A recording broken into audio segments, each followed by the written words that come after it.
से अब देखो देखो लोक निधि के, अब ये बहुत अच्छा क्वेश्चन है, आगे भी रिपीट होगा। ठीक है, यूपीएससी 2011 में भी आया था, अरे 2021 में मिलेगा आपको केक वाला। ठीक है, अब ध्यान से समझना। लोक निधि के फलोत्पादक और आशासित प्रयोग को सुरक्षित करने के साथ साथ भारत में नियंत्रण महालेखा परीक्षक के कार्यालय का क्या महत्व है तो पॉजिटिव इम्पोर्ट। ठीक है, मतलब इम्पोर्टेंस पूछा तो पॉजिटिव। अब देखो ध्यान से समझना, स्टेटमेंट वही है, 4 स्टेटमेंट तो 1 2 3 4। ठीक है, केक संसद की ओर से राजकोष पर नियंत्रण रखता है जब भारत का राष्ट्रपति राष्ट्रीय आपात या वित्तीय आपात घोषित करता है, ओनली तभी करेगा। ठीक है, दूसरी बात इसमें एक तो स्पेसिफिक बोल दिया है कि राष्ट्रीय आपात और वित्तीय आपात की स्थिति में ही करेगा। दूसरी बात कंट्रोलिंग पावर, कंट्रोल से ही करेगा, कोई चीज़ को नियंत्रण करे नेगेटिव सेंस में क्रिएट होता हो। ठीक है, तो ये चीज़ याद रखना, तो पहला गलत होगा। ठीक है, आगे देखो, पहला गलत है, 4 ऑप्शन तो गए। के मंत्रालयों द्वारा कार्यान्वित परियोजनाओं या कार्यक्रमों पर जारी किए गए प्रतिवेदनों पर लोक लेखा समिति को विचार विमर्श करती है। जनरल स्टेटमेंट है, ऐसे कोई स्पेसिफिक कुछ बात बोला नहीं है। नॉर्मल स्टेटमेंट पॉजिटिव, भाई जो भी मान लो योजनाएं हो रही है उसका मतलब चेक करना, लोक लेखा समिति उसका करती है काम। ठीक है, ये क्वेश्चन आगे भी रिपीट हो गई चाहिए, याद रख लेना, 2-3 बार क्वेश्चन आएगा ही। केक के प्रतिवेदनों से मिली जानकारियों के आधार पर जांचकर्ता एजेंसियां उन लोगों के विरुद्ध आरोप दाखिल कर सकती है, ध्यान से समझना, कर सकती है, पॉसिबल वे में बोला है, जिन्होंने लोक निधि प्रबंधन में कानून का उल्लंघन किया हो। अब देखो लोक निधि ही बोला अपने को ऑप्शन में, तो एकदम सही बात है। ठीक है, तो पॉसिबल स्टेटमेंट है तो सही होगा, और कोई एक से एक्सट्रीम स्टेटमेंट कहीं पे कुछ भी नहीं दिया, पॉजिटिव बात है। अगला देखो, 2 सही तो गए अपना। केक को ऐसी निश्चित ये वर्ड पकड़ो, कन्फर्म न्यायिक शक्तियाँ प्राप्त है कि सरकारी कंपनियों के लेखा परीक्षा और लेखा जांचते समय वह कानून का उल्लंघन करने वाला अभियोग लगा सके। नहीं, ऐसा कुछ ही नहीं है। पहली बात देखो, ये एक चीज़ याद रखना, ये इसकी जो रिपोर्ट हो आधार बनती है, जैसे मान लो कि जो सीबीआई है उनके लिए जांच वाच के लिए। ठीक है, अभियोग लगा सके, ये ऐसा कोई काम नहीं है, ये चीज़ याद रख लेना। तो ये 4th स्टेटमेंट गलत होगा, ओनली 2 स्टेटमेंट सही है। ठीक है, तो इसका आंसर होगा बी। अब मैं फिर बता रहा हूँ, केक वेग इम्पोर्टेंट है। एक तो तीसरा भी गलत है स्टेटमेंट इसमें। क्या गलत है बताओ? आप देखो, इसका आंसर बी है केवल। क्या बात कर रहे हो, सी आंसर है इसका। कितना नंबर है, कौन सा पेपर है? 51।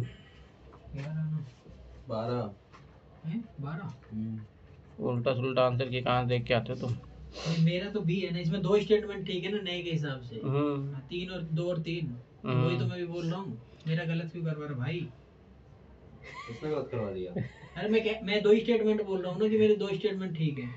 तो मैं सर ये जो कैग होता है, ये लोक लेखा समिति की जांच करता है। फिर केक नहीं जांच करता। केक जो भी, जैसे मान लो कि कोई भी पीएसयू कंपनी है, कोई मंत्रालय है, तो उसका जो भी डाटा कलेक्ट होके आएगा तो लोक लेखा समिति के पास जाता है और वो जांच करता है। लोक लेखा समिति, अच्छा, ये लोक लेखा समिति जांच करती है। हाँ, वो नहीं, और यही जो है सीबीआई को भेजती है। अरे वो लोक लेखा नहीं समिति भेजेगी, केक भेजेगा, वो नहीं भेजेगा, ये चीज याद रखना। अरे वो तो लोक लेखा समिति पार्लियामेंट्री कमेटी होती है, तो जांच करती है ओनली। केक के मंत्रालय द्वारा कार्यान्वित परियोजना कार्यक्रम पर जारी किए गए प्रतिवेदन पर लोक लेखा समिति विचार विमर्श करती है, बस ओनली हो। ठीक है, अब देखो यही क्वेश्चन 2019 में आया था, और ये 2012 का क्वेश्चन है। अगर इन दोनों को मिला लोगे तो 2023 का सेम क्वेश्चन आया, जननी सुरक्षा योजना, डायरेक्ट 2023 में। तो ये दोनों क्वेश्चन मिला लोगे तो ये 2023 वाला क्वेश्चन सॉल्व हो जाएगा डायरेक्ट। 19 और 12 में पूछा है। हाँ, ये 12 का तो देख ही रहे हो, और डायरेक्ट 2023 में पूछा, जननी सुरक्षा योजना कार्यक्रम। ठीक है, अब ध्यान से समझना इसको। देखो जननी सुरक्षा योजना कार्यक्रम का प्रयास है, साइलेंट करो अपनी तरफ से। ठीक है, अब देखो स्वाभाविक सी बात है, जननी कौन होती है? माता जो होती है, जो बच्चे को जन्म देती है, तो स्वाभाविक सी बात है संस्थागत उसकी सुरक्षा की बात कर रहे हैं। जननी सुरक्षा योजना, संस्थागत प्रसव को प्रोत्साहित करना, तो स्वाभाविक सी बात है कब सेफ्टी रहेगी माँ? जब बच्चे को जन्म देने वाली है, जब संस्थागत प्रसव को बढ़ावा देंगे तो ये काम होगा, पॉजिटिव है। और गवर्नमेंट की स्कीम को, योजना को हमेशा कैसे देखना है, पॉजिटिव ऐसे देखना है। तो पॉजिटिव का पॉजिटिव इम्पैक्ट तो ये तो आएगा ज़रूर, ठीक है। अगला देखो, प्रसूति की लागत वहन करने हेतु माँ को आर्थिक सहायता उपलब्ध कराना। अब देखो स्वाभाविक सी बात है, एक चीज़ ध्यान से समझो। जैसे मान लो कि संस्था की डिलीवरी क्यों नहीं होती है, लोगों के पास पैसे नहीं होते हैं, तो इसमें सरकार अब क्या करती है, सरकार उल्टा जो भी ऑपरेशन मतलब अस्पतालों में जाके डिलीवरी कराते हैं उनको पैसा देती है गवर्नमेंट अपनी तरफ से, ताकि मतलब एक लालच सी देती है ताकि लोग जो है अस्पतालों में जाके डिलीवरी करवाएं। इसमें आशा कार्यकर्ता को भी पैसे मिलते हैं। तो ऐसे बहुत सरकार की बहुत अच्छी योजना है, इससे जो है कि संस्थागत डिलीवरी है ना उसको बढ़ावा मिला है। तो ये बहुत पॉजिटिव चीज़ है। तो ये याद रखना, यही सेम क्वेश्चन अगर ये 2 स्टेटमेंट और 2019 की जो स्कीम है उसको अगर मिला लोगे तो ये क्वेश्चन सोल्व हो जाएगा, ठीक है। ये दोनों स्टेटमेंट है उसमें वो भी दिया हुआ था। तो 2 स्टेटमेंट तो सही है, ये गया ये गया, ठीक। आगे देखो, ये भी गया। गर्भावस्था और प्रसूति से हुई वेतन हानि की आपूर्ति करना नहीं। एक चीज़ याद रखना, वो जननी सुरक्षा योजना नहीं है, वो एक अलग है। मातृत्व लाभ संशोधन अधिनियम करके आया था वो क्वेश्चन, इसीलिए मैंने बोला था वो 2019 वाला क्वेश्चन देखोगे तो उसमें है वो इसके लिए नहीं है। और आप ये सोचो ना कितनी महिलाओं को वेतन हानि देंगे इसमें। और सबसे बात है उसमें जो गवर्नमेंट एम्प्लॉय होती है उन्हीं महिलाओं को दिया जाता है वेतन हानि का, ठीक है। तो स्वाभाविक सी बात है, बोले 2 स्टेटमेंट 3-1 वाला फॉर्मूला भी लग रहा है, ठीक है। अब आगे देखो, मैंने बोला तो ये यूपी 2011 में आया था क्वेश्चन, मैंने बोला तो वो स्टेटमेंट याद रखना जो आगे जाके क्वेश्चन बनता है हमेशा। और यही सेम क्वेश्चन आपको यूपीएससी 2020 में मिलेगा। भारत के प्रधानमंत्री की नियुक्ति के समय, ठीक है। हो सकता है कि क्वेश्चन रिपीट हो जाए, क्योंकि अगर चुनाव हो जाएंगे उससे पहले तो चांसेस तो है कि चुनाव हो जाए 2024। हाँ, 1 और 2 पहले वाली, हाँ 1-2 नहीं, 2 स्टेटमेंट सही, ठीक है। तो अगर 2024 के चुनाव हो गए इलेक्शन, ठीक है, प्रीलिम से पहले, तो कंफर्म है क्वेश्चन आएगा, देख लेना ये वाला। हाँ, रिपीट होने के चांसेस है, ठीक है। अब देखो, भारतीय प्रधानमंत्री की नियुक्ति के समय, ठीक है, जरूरी नहीं है कि वह संसद के दोनों सदनों में से एक का आवश्यक रूप से सदस्य हो, परंतु उसे 6 माह के अंदर आवश्यक रूप से दोनों में से एक सदन का सदस्य हो जाना चाहिए। स्वाभाविक बात है, ये बात सही है, ठीक है। और एक मैंने क्या बोला था, 2 ऑप्शन सिमिलर दिए हैं, देखो सिमिलर तो इन दोनों में से आंसर होगा। पर ये सही है, ये क्यों गलत है, ध्यान से समझो। जरूरी नहीं है कि वह संसद के दोनों सदनों में से एक का आवश्यक रूप से सदस्य हो, परंतु उसे 6 माह के अंदर लोकसभा का सदस्य हो जाना चाहिए। यही इसने स्पेसिफाई कर दिया है। ऐसा कोई जरूरी नहीं, हाँ लोकसभा राज्यसभा में किसी का भी हो, ठीक है। तो ये चीज़ याद रखना।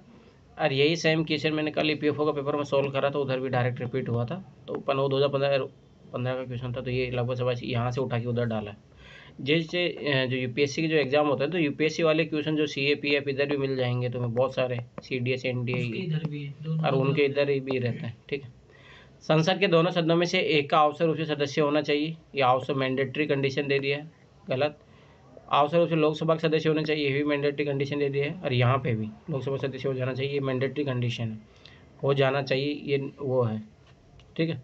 ऐसे भी पता होना चाहिए। अब देखो, ये क्वेश्चन आ सकता है कि डिलिमिटेशन कमीशन फिर से चर्चा में है, ठीक है। अभी चुनाव आने वाले, तो ऐसे फिर से चर्चा में रहेगा ये, तो इसको पढ़ लेना एक बार, इंपॉर्टेंट है, ठीक है, आपकी बार के लिए।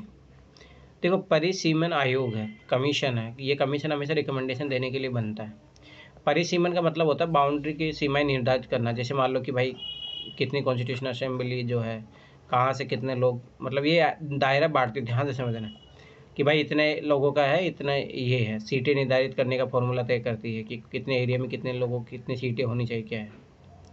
अब स्वाभाविक बात है, ये रिकमेंडेशन दे रही है, पहली बात इसको राष्ट्रपति की सलाह पे ही इसको बैठाया जाता है, ठीक है। तो ये चीज़ ये याद रखना, जब ये काम कर रहा है, अगर मान लो कि इसकी कोई बात अगर पार्लियामेंट में इसकी अगर रिपोर्ट गई, अगर पार्लियामेंट में मान लो कि राजनीतिक मतभेद के कारण मान लो इसको वो किया गया, तो ऐसे तो कभी चीज़ों का समाधान हो ही नहीं सकता। तो देखो, जिसने गलत किया होगा उसने इसी कारण से गलत किया होगा। देखो, परिसीमन आयोग के आदेशों को किसी न्यायालय में चुनौती नहीं दी जा सकती। रीजन यही है कि चुनौती नहीं देने का कारण कि स्वाभाविक सी बात है, तो फिर तो हर बार चैलेंज दिया जा सकता है, तो हर बार करते रहोगे तो क्या ही करोगे, फिर तो काम होगा ही नहीं कभी। इसकी बात है, स्वाभाविक सी बात है, माननी ही पड़ती है और इसकी बाध्यकारी होती है, याद रखना। तो ये स्टेटमेंट सही है, चुनौती नहीं दी जा सकती, ये सही है। हाँ। परिसीमन आयोग के आदेश जब लोकसभा अथवा राज्य विधानसभा के सम्मुख रखे जाते हैं, तब उन आदेशों में कोई संशोधन नहीं किया जा सकता, ये बात सही है। और ऐसे भी देखो, सत्ता शक्ति दी है, दोनों स्टेटमेंट है, सही बात है, दोनों स्टेटमेंट सही है, सी आंसर होगा।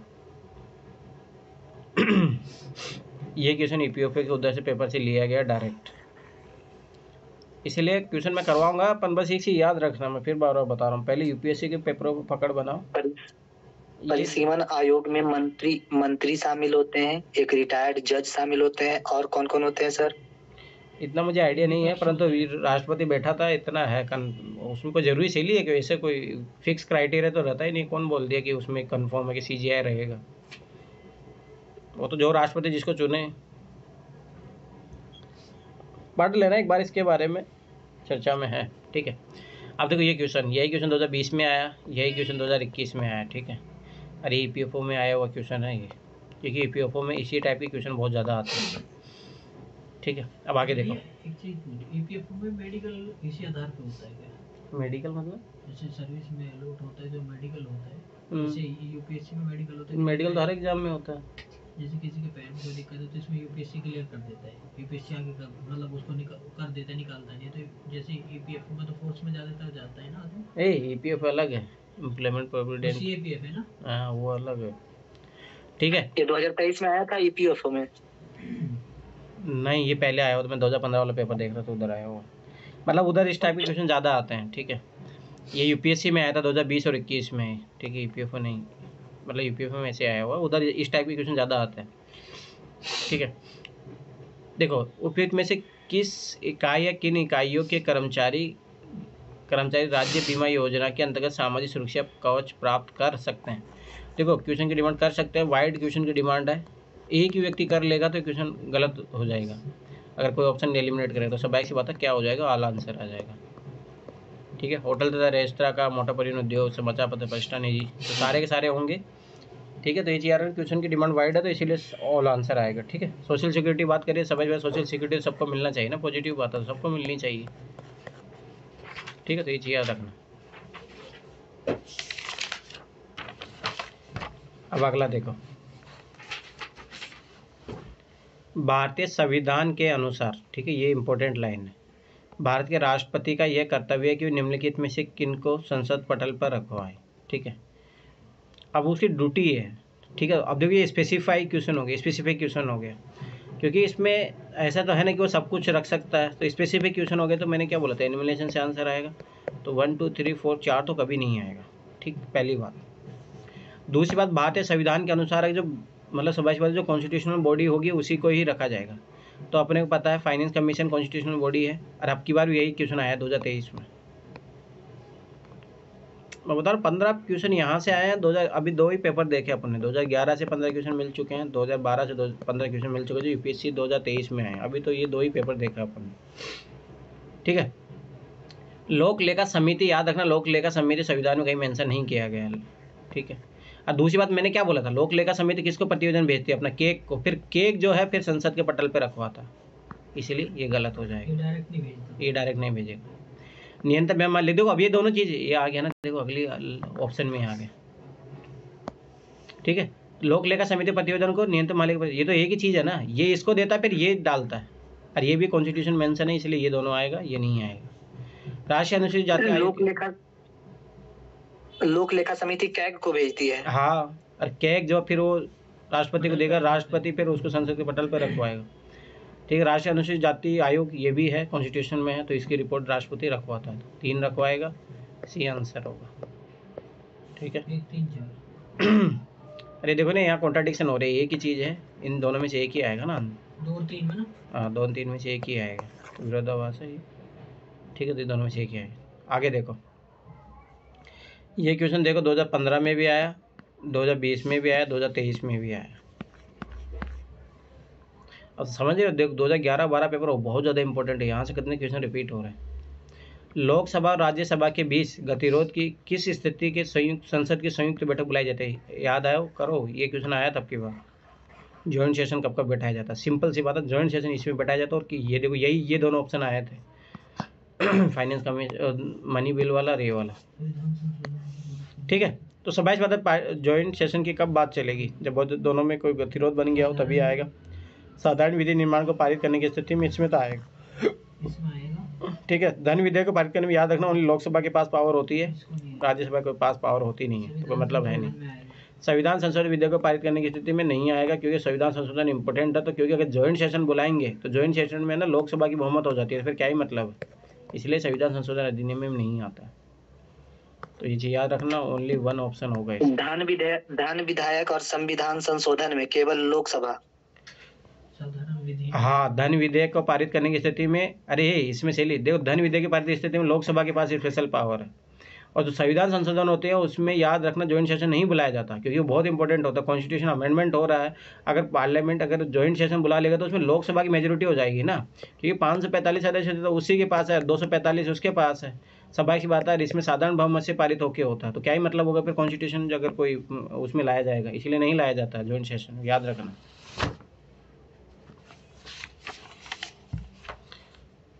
ठीक है, बस ओनली साधारण, हाँ ओनली ये आंसर आएगा इसका। ठीक है, अब देखो अगला क्वेश्चन। सर एक बार इसे फिर से कर देना जरा 57 को सर। इसका मतलब अमित तुम्हारा ना, तुम फिर कैसे तुम बोल रहे हो कि तुमने पीवाईक्यू पे काम किया है। देखो ये क्वेश्चन मैं बताऊँ 3-4 बार रिपीट हुआ है, तो तुम हर बार गलत किए हो, तो इसको क्वेश्चन को अब देखो समझो। जॉइंट सेशन कब बुलाया जाता है कि स्वाभाविक सी बात है, जब लोकसभा और राज्यसभा में कोई बिल है वो अटका हुआ है, पारित नहीं हो पा रहा है, तो बाद में क्या होता है कि इसको एक जॉइंट सेशन के लिए बुलाया जाता है, दोनों सदस्य आके बीच में बैठते हैं। अब स्वाभाविक सी बात है, देखो 545 लोकसभा के पास है, 245 इसके पास है, तो कितने लगभग 790 हो गए। अब इसके सिंपल मेजोरिटी से पारित किया जाता है। सिंपल मेजोरिटी में स्वाभाविक सी बात है, इसको कितना चाहिए, 50% अगर इसका करोगे तो मान लो 400 चाहिए, तो 400 तो लोकसभा के पास ऑलरेडी है, तो लोकसभा की बहुमत से ऑलरेडी पारित हो जाएगा ये। ठीक है, इस कारण से जो कभी याद रखना कि संविधान संशोधन विधेयक कभी भी जो है ज्वाइंट सेशन नहीं बुलाया जाता, उस पर कभी नहीं बुलाया जाएगा, ये चीज़ याद रखना, क्योंकि स्वाभाविक बात है लोकसभा की बहुमत हो जाएगा ना उसमें, फिर क्या राज्यसभा को तो साइड में कर दिए, इसीलिए कोई मतलब नहीं है इसका। धन विधेयक में तो ऐसे ऑलरेडी लोकसभा के पास पावर होती है, राज्यसभा के पास कोई पावर होती नहीं है, क्योंकि वो उसको 14 दिन में ही लौटाना पड़ता है वापस से लोकसभा को, तो इसलिए कोई मतलब है नहीं धन विधेयक का। ठीक है, साधारण विधि निर्माण को पारित करने की स्थिति में होता है, भारत में 3 बार हुआ, ये चीज़ याद रख लेना। और आज तक इतिहास में ज्वाइंट सेशन 3 बार बुलाया गया, एक बार बैंकिंग एक्ट से रिलेटेड था, एक बार आतंकवाद से रिलेटेड था, एक बार इससे था शादी वाले रिलेटेड। तो सबसे बड़ी बात ये कि उसमें कांग्रेस बहुमत थी, फिर भी सोचो पारित नहीं करवा पा रही थी, ज्वाइंट सेशन तब आया था। ठीक है, अब आगे देखो। अरे ये भाई ये इंपॉर्टेंट चीज़ें हैं, इन चीज़ों कैसे तुम लोग वो कर रहे हो। ये एक ही तो लोकसभा को बस इसमें ही तो किसी को नहीं बुलाएगी, बाकी में तो बुलाना पड़ता है ना। क्या ज्वाइंट सेशन में, इसमें ही क्या साधारण में ज्वाइंट सेशन बुलाएगी, बाकी में किसी में नहीं। हाँ ठीक है, आगे देखो। जिला, देखो पहली बार डिस्ट्रिक्ट की बात कर रहा है, ग्रामीण विकास की बात कर रहा है, अभिकरण है कोई। ठीक है, भारत में ग्रामीण निर्धनता को कम करने में कैसे मदद करता है। ठीक है, सबाई की बात है, ग्रामीण निर्धनता की बात कर रहा है भाई, सबाई से पूछ रहा है कि कैसे कम करेंगे। अब ध्यान से समझना एक चीज़ है ना, तो सबाई की बात को पॉजिटिव काम कर रहा है तो पॉजिटिव देखेंगे। DRDA देश के कुछ, अब देखो ऐसा होता तो स्पेसिफिक कोई प्रोग्राम होता, कुछ विनिर्दिष्ट पिछड़े क्षेत्र में पंचायती संस्थाएं। अब सबाई की बात है तो बहुत नेगेटिव स्टेटमेंट हो गया ना, पंचायती राज संस्थाओं के रूप में काम कर रहे हैं। भाई आप गरीबी को हटाओ, उसके लिए लॉन्च किया गया ना कि पंचायती राज संस्थाओं के रूप में कार्य करते हैं, तो ये तो सबाई की बात है जनता से पावर छीन रहे हैं, ये तो बहुत नेगेटिव काम हो जाएगा। ठीक है, ये तो लोकतंत्र के खिलाफ है, डेमोक्रेसी पंचायती राज संस्थाओं के रूप में कार्य करते हैं, ये गलत है।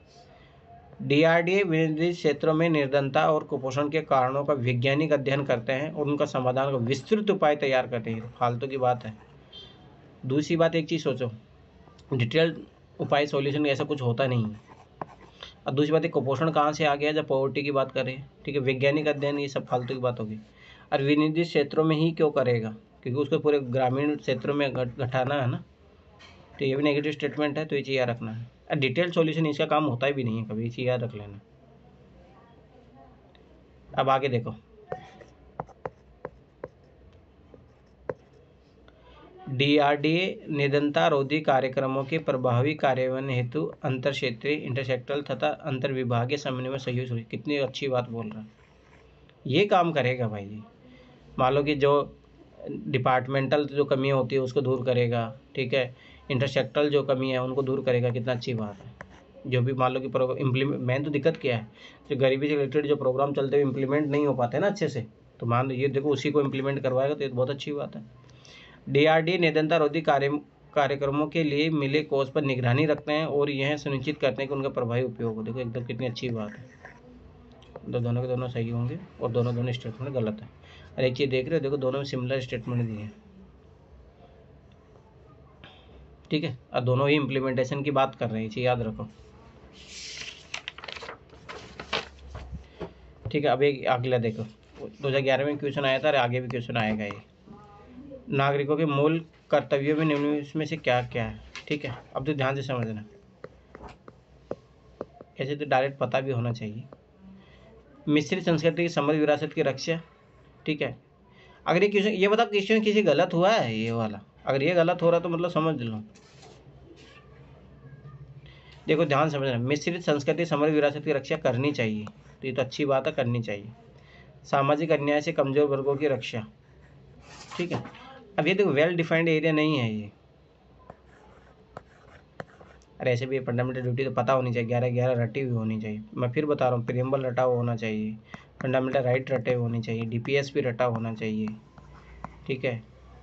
ये फंडामेंटल ड्यूटी रटी हुई होनी चाहिए, कम से कम 3-4 क्वेश्चन ये हमेशा सही करवाएगा, ये रटे होने चाहिए एक चीज़, ठीक है। वैज्ञानिक मनोदशा और खोज की भावना का विकास, ये भी है। वैयक्तिक और सामूहिक कार्यकलापों के सभी क्षेत्रों में उत्कृष्टता के लिए प्रयत्न करना, ये भी है, ठीक है। तो 3 स्टेटमेंट सही है इसके, तो सी आंसर है। अरे रटे हुए होने चाहिए, मैं फिर बार बता रहा हूँ, जब मैं कल NCERT करवाऊंगा शुरू तो हर पेज में दिया रहता है, हर NCERT के पहले पेज में दिया रहता है। सर कौन सी NCERT करवाओगे आप? पॉलिटी की? पहले अपन हिस्ट्री करेंगे, ठीक है, हिस्ट्री 6 क्लास से करेंगे मतलब इन द सेंस, अब मेरा ही मानना है कि देखो एक तो एक तरीका है कि मैं उसको पढ़ा दूँ, ठीक है, पढ़ाऊँगा तो टाइम लगेगा। एक है कि मैं उसमें इम्पोर्टेंट आप हाईलाइट करवा देना। हाँ वही ना, इंपॉर्टेंट चीज़ें मैं हाईलाइट करवा दूंगा, तो वो ज़्यादा है, ठीक है। हाँ मैथ वाली NCERT में पूरे एक पढ़ाऊंगा, एक लाइन टू लाइन पढ़ाऊंगा मैथ वाली, ठीक है। ट्राई करते हैं, देखते हैं, कल से शुरू करेंगे तो क्योंकि पहले दोनों चीज़ें चलेगी। अब जैसे PYQ खत्म होंगी फिर वो फटाफट करवा दूंगा मैं, वो ज़्यादा टाइम नहीं लगेगा, हो जाएगा, सारी NCERT करवा दूंगा मैं, मैथ वाली भी करवा दूंगा और ये वाली भी करवा दूंगा। और मेरा टारगेट है मार्च तक ये सब चीज़ें करवा दूँ, ताकि मार्च तक जब करवा दूँ फिर वापस से ओनली फिर PYQ करेंगे अपन, ओनली PYQ, जिसमें UPSC के एग्ज़ाम हो गए, CAPF हो गया, साथ के साथ उसमें फिर मैं एक दिन क्या करूँगा, ओनली पैरेलल डिसाइड कर दूंगा विजन की टेस्ट सीरीज़ के लिए, बस उसको एक दिन करेंगे अपन। जैसे मान लो मैंने फ्राइडे का डे डिसाइड कर दिया, उसको भाई उसको पेपर को 100 क्वेश्चन सोल्व करने ही है, करने मतलब इन द सेंस आप लोग सोल्व करके लाओगे सैटरडे संडे, अब आप डेली हर सैटरडे संडे आपका टेस्ट होगा, ये चीज़ याद रख लो। और आगे जाके फिर मैं ऐसे कहूँगा एक दिन में 2-2 टेस्ट लूँगा, ठीक है, तो ये चीज़ याद रख लेना। मतलब वही आप उसी एग्ज़ाम के टाइमिंग में बैठ के टेस्ट दोगे, एक तो 9:30 से 12:30 वाला, ठीक है, और एक 2:30 से 4:30 उसी टाइमिंग में टेस्ट लूँगा। अच्छा हो सकता है मैं ये काम जैसे मेरी क्लास ख़त्म होगी मैं शुरू कर दूँगा ये वाला काम, अभी जब तक मेरी क्लास चल रही है तब तक तो जो टाइमिंग है उसमें करो, पर 9:30 से फिर 2:30 वाले टाइमिंग में ही टेस्ट करवाऊँगा, और उसमें ये है एक दिन GS एक दिन CSET वाला, ये होगा, इसी याद रख लेना। सर ये कब से होंगे? इसी सैटरडे संडे से लागू है, टेस्ट तो आपको इसी सैटरडे संडे से देने हैं, ठीक है, तो ये चीज़ याद रखना।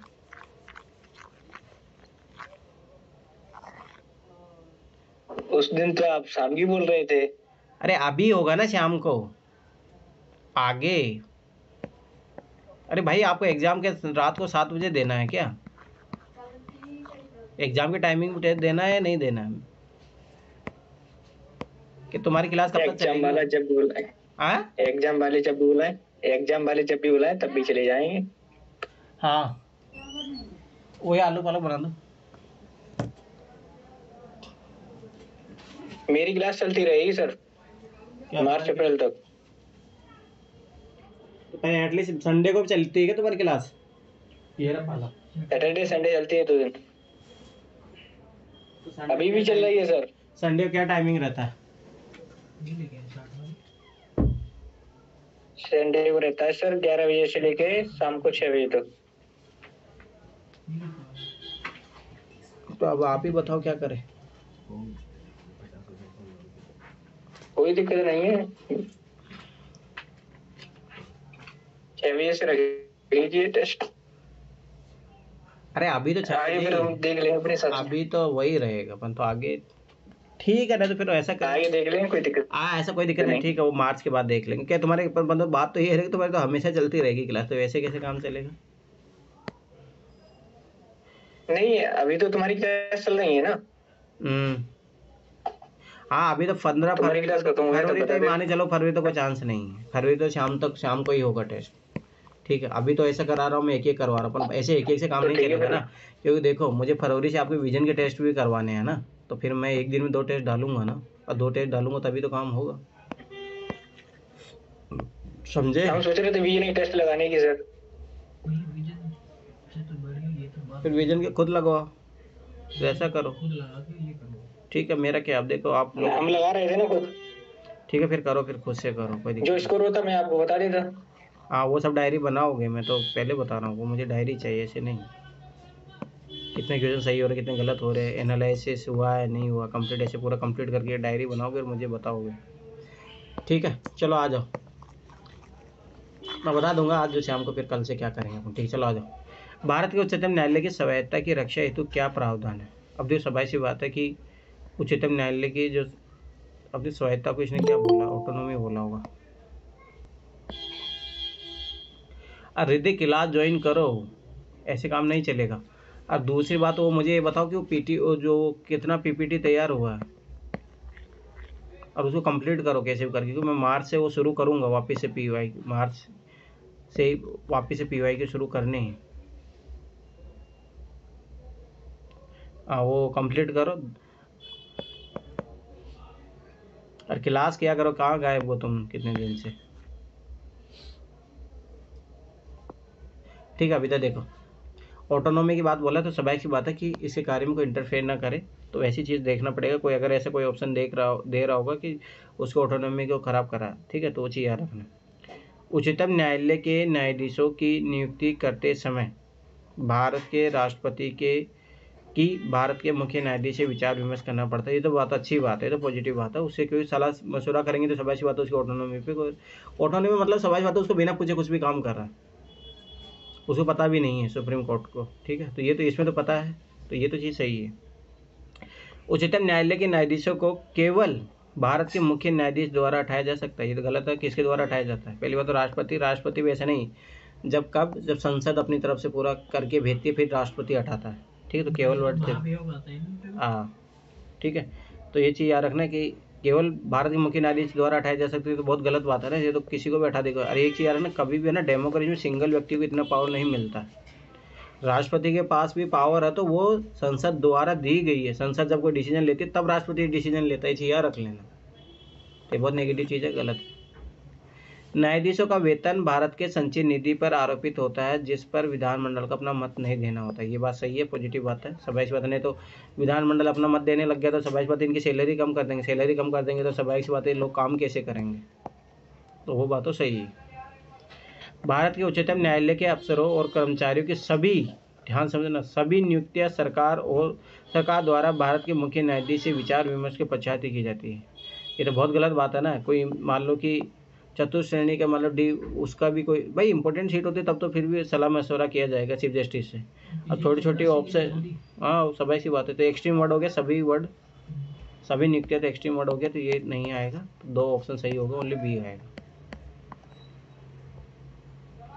आओ अब अगला, कुछ लोगों का सोचना है कि तेजी से बढ़ रही है, देखो यही क्वेश्चन सेम 2022 में रिपीट होता, सेम एक लाइन भी नहीं, इसीलिए मैं बता रहा हूँ पेपर बहुत इंपॉर्टेंट है। और ये अब की बार भी रिपीट हुआ है 2023 में, क्योंकि थोरियम का नाम ही है ना अलग, वो एल्यूमिनाइट जो है इसी के साथ पाया जाता है, और अब की बार यही पूछा था। ठीक है, तो ये 2023 में भी रिपीट हुआ है अब की बार।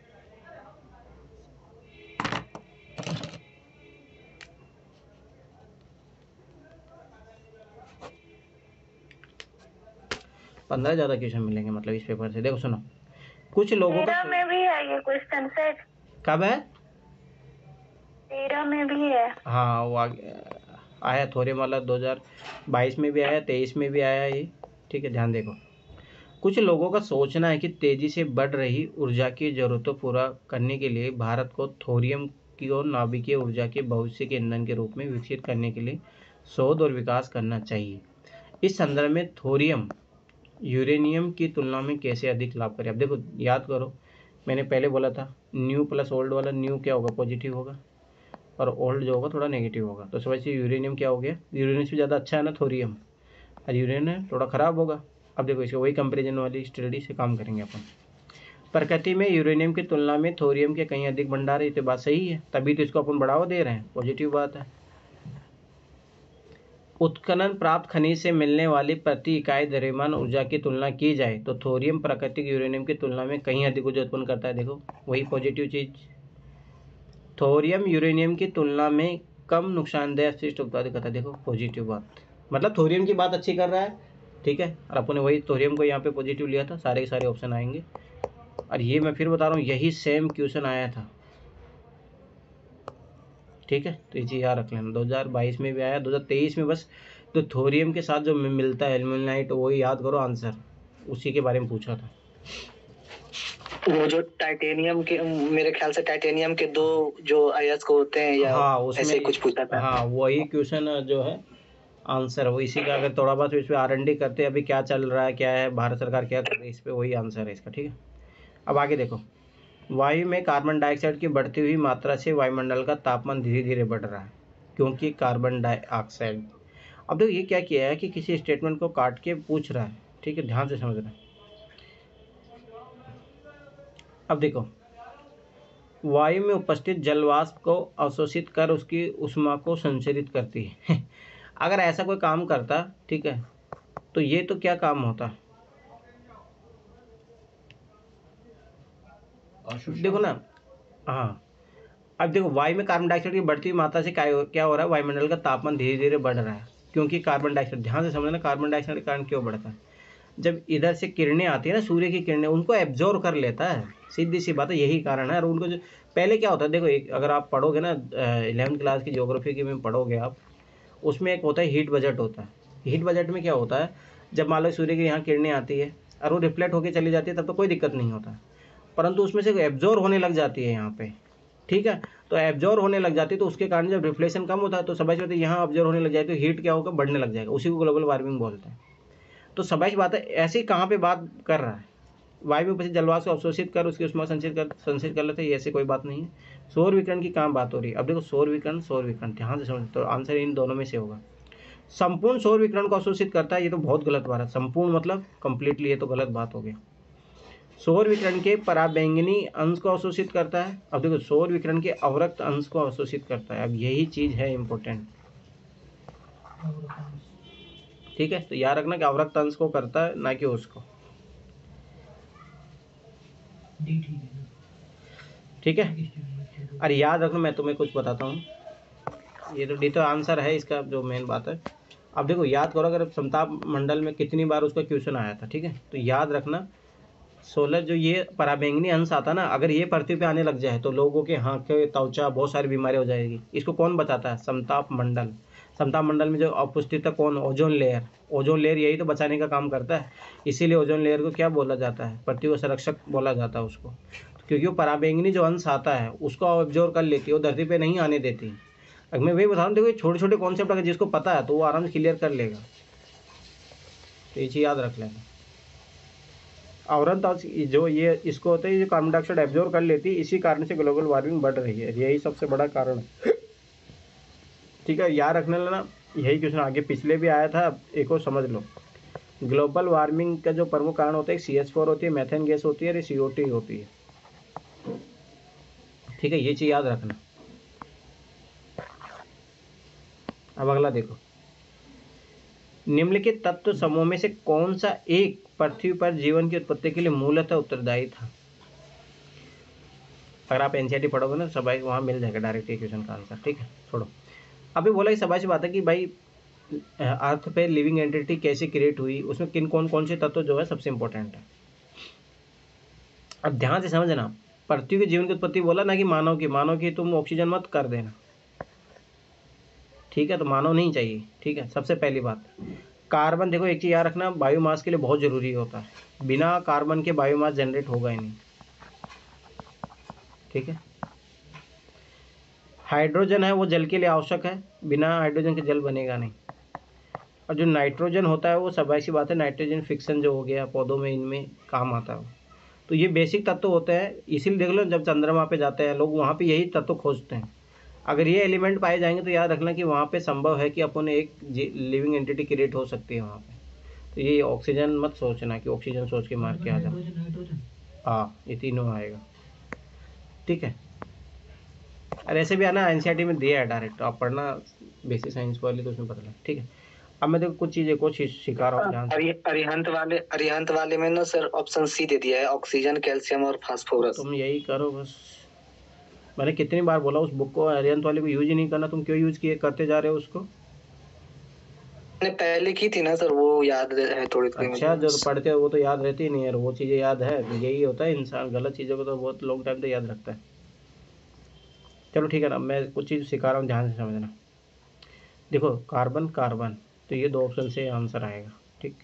देखो कार्बन हाइड्रोजन, कार्बन हाइड्रोजन, ठीक है। अब यहाँ पे देखो पोटेशियम इसमें दिया है, और पोटेशियम ऐसे भी कोई मतलब नहीं है, नाइट्रोजन ज़्यादा इंपॉर्टेंट है ना। सबसे बड़ी बात 77% नाइट्रोजन पाया जाता है अभी भी, तो ज़्यादा इंपॉर्टेंट ये होगा ना, ठीक है।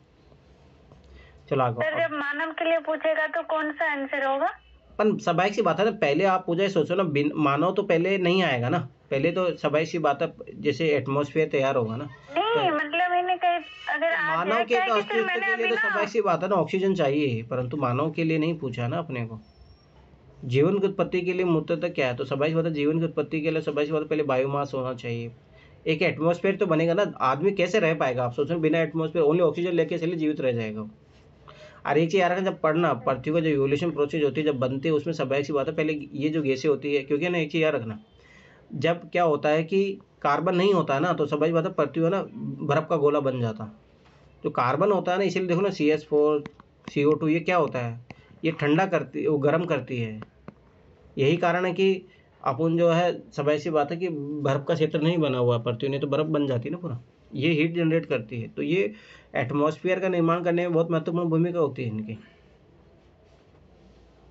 ठीक है। ये पढ़ोगे आप एनसीईआरटी पढ़ोगे तब मिलेगा आपको। उत्पत्ति कह रहे हैं पेड़ पौधे कुछ भी उसमें, हाँ वो सब आएगा। और आप ये चीज़ सोचो ना कि पेड़ पौधे तो ऑक्सीजन नहीं लेते हैं ना, ठीक है। चलो आगे, ये क्वेश्चन देखो 2011 में आया था, डायरेक्ट रिपीट हुआ। भारत में बीटी बैंगन के परिवेशन पर लोगों के विरोध के कारण क्या थे? सबसे कारण क्या है, तो नेगेटिव चीज़ होगी, ठीक है। लोग विरोध कर रहे तो कोई नेगेटिव चीज़ हुआ है। अब देखो बीटी बैंगन के परिवेशन पे याद रखना, उस दिन अपन ने इसका पढ़ा था। अब देखो वही क्वेश्चन दोबारा पूछा।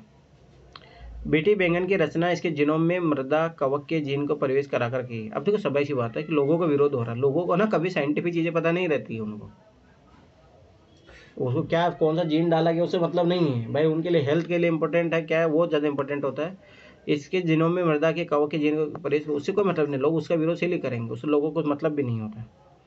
बीटी बैंगन के बीज टर्मिनेटर बीज है, जिसके कारण किसानों को प्रत्येक मौसम के पहले बीज कंपनी से बीज खरीदना पड़ता है, ठीक है। प्रत्येक मौसम में टमाटर होता है, और ऐसे भी बैंगन भैया टमाटर का, हाँ सॉरी बैंगन तो वहाँ बैंगन तो हर समय में होता भी नहीं है, ठीक है, तो काटो उसको। और दूसरी बात है ना भाई, इसका क्यों विरोध करेंगे, उन लोगों के पास बीज के तो ऐसे रहेंगे भाई। समझ, स्वास्थ्य के लिए जब विरोध होगा तभी कोई, मान लो हेल्थ के लिए सबसे ज़्यादा बड़ी प्रॉब्लम बनेगी तब। एक आशंका है, देखो एक वर्ड आशंका है कि बीटी बैंगन के उपयोग पर स्वास्थ्य पर विपरीत प्रभाव पड़ सकता है। तो भाई क्यों नहीं लोग जागेंगे, तुम्हें कल पता लग जाए कि तुम मार्केट में जो मिल रहा हो खा रहे हो वो जहर है, तो क्यों नहीं विरोध करोगे तुम। यह भी चिंता है कि बीटी बैंगन के परिवेशन से जैव विविधता पर विपरीत प्रभाव हो सकता है। बायोडाइवर्सिटी सोचो कितना इंपॉर्टेंट टॉपिक है। ये वैसे भी आ गया था, पहला और दूसरा ऑप्शन कटते ना, 3 ऑप्शन कट जाएंगे, इसी वैसे भी आ गया था। अरे भाई तुम इतना पुराने पैटर्न के टेस्ट क्यों कर रहे हो, अब मैं फिर बता रहा हूँ।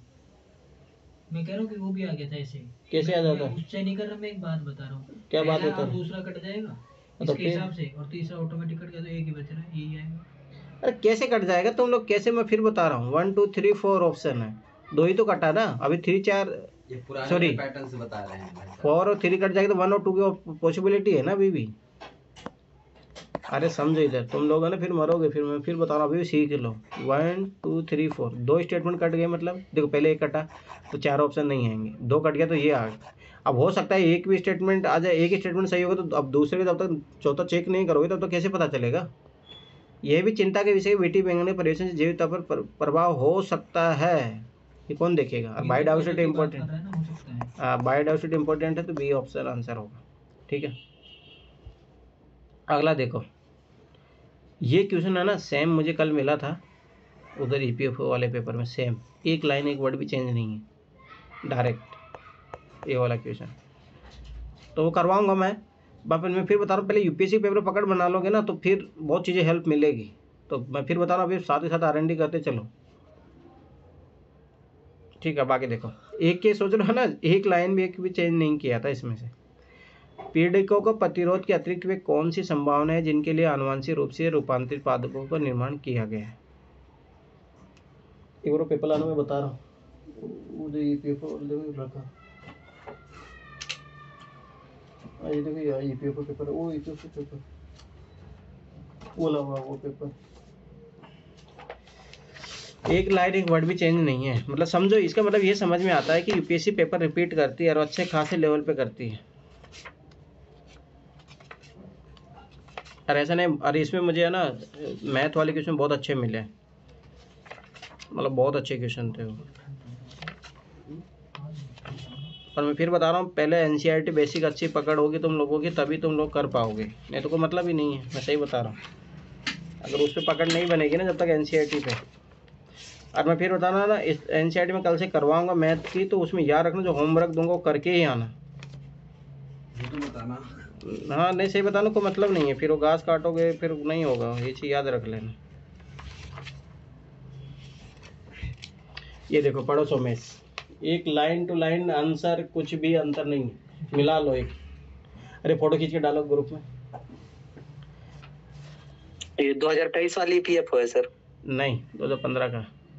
बात ये नहीं, बात मैं चाह रहा हूँ कि समझो, क्यों क्वेश्चन बना रहे हैं तो उनको समझो कि उनका माइंड कैसे चल रहा है। सेम क्वेश्चन उठा उठा के डाल रहे हैं, एक लाइन एक वर्ड भी अंतर नहीं है।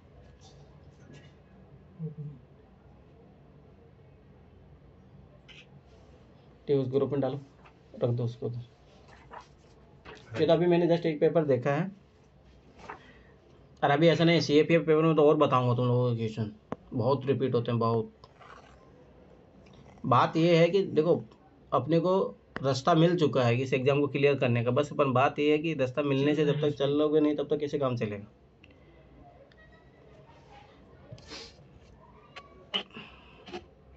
ईपीएफओ नहीं 64 का ऑप्शन नंबर 2 जो है ना सर,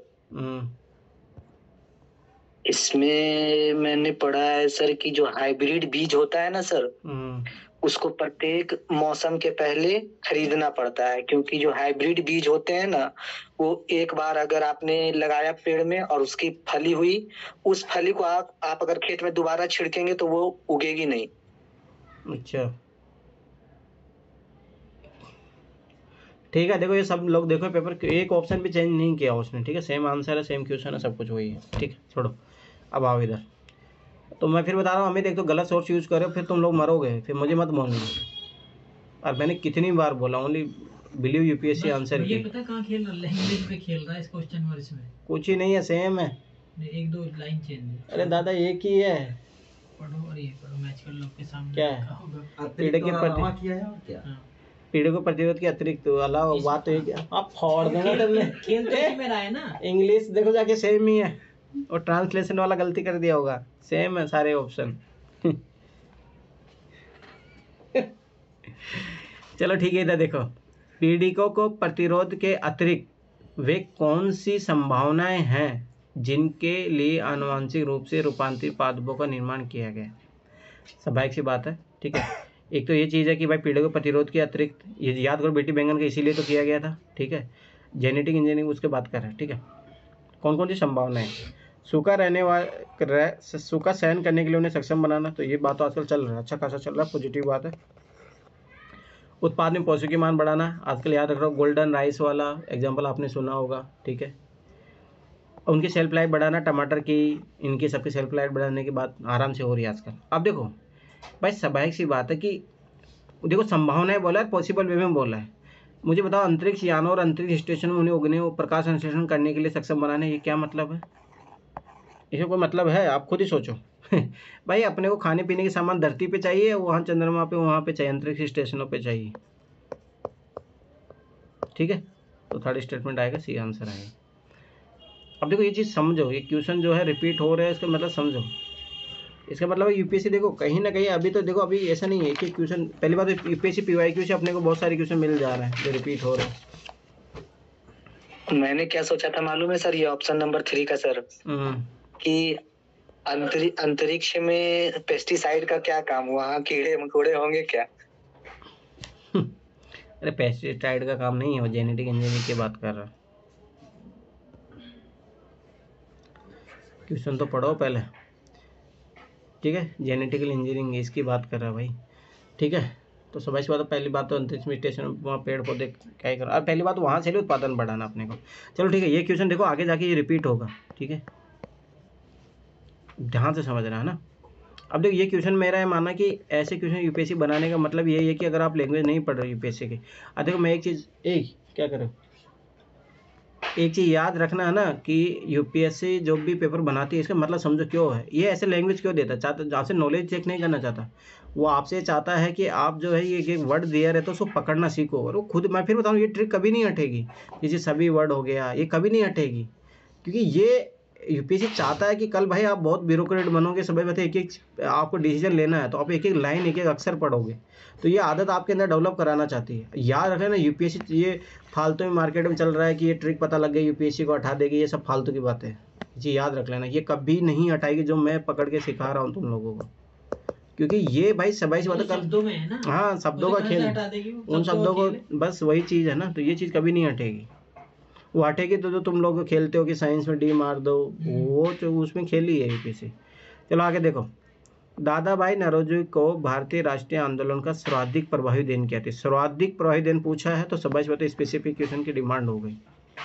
अरे ये चीज़ सोमे अभी पकड़ना सीख रहे हो, नहीं सीख रहे हो आप लोग, स्पेसिफिक डिमांड क्या है, वाइड डिमांड क्या है, पकड़ना सीख रहे हो ना, देखिए मतलब ऑल आंसर तो आएगा नहीं, आंसर जरूर आएगा, ठीक है। अब आगे देखो, उन्होंने इस बात को अभिव्यक्त किया कि ब्रिटेन भारत का आर्थिक शोषण कर रहा है, तो ये बात तो पॉजिटिव है।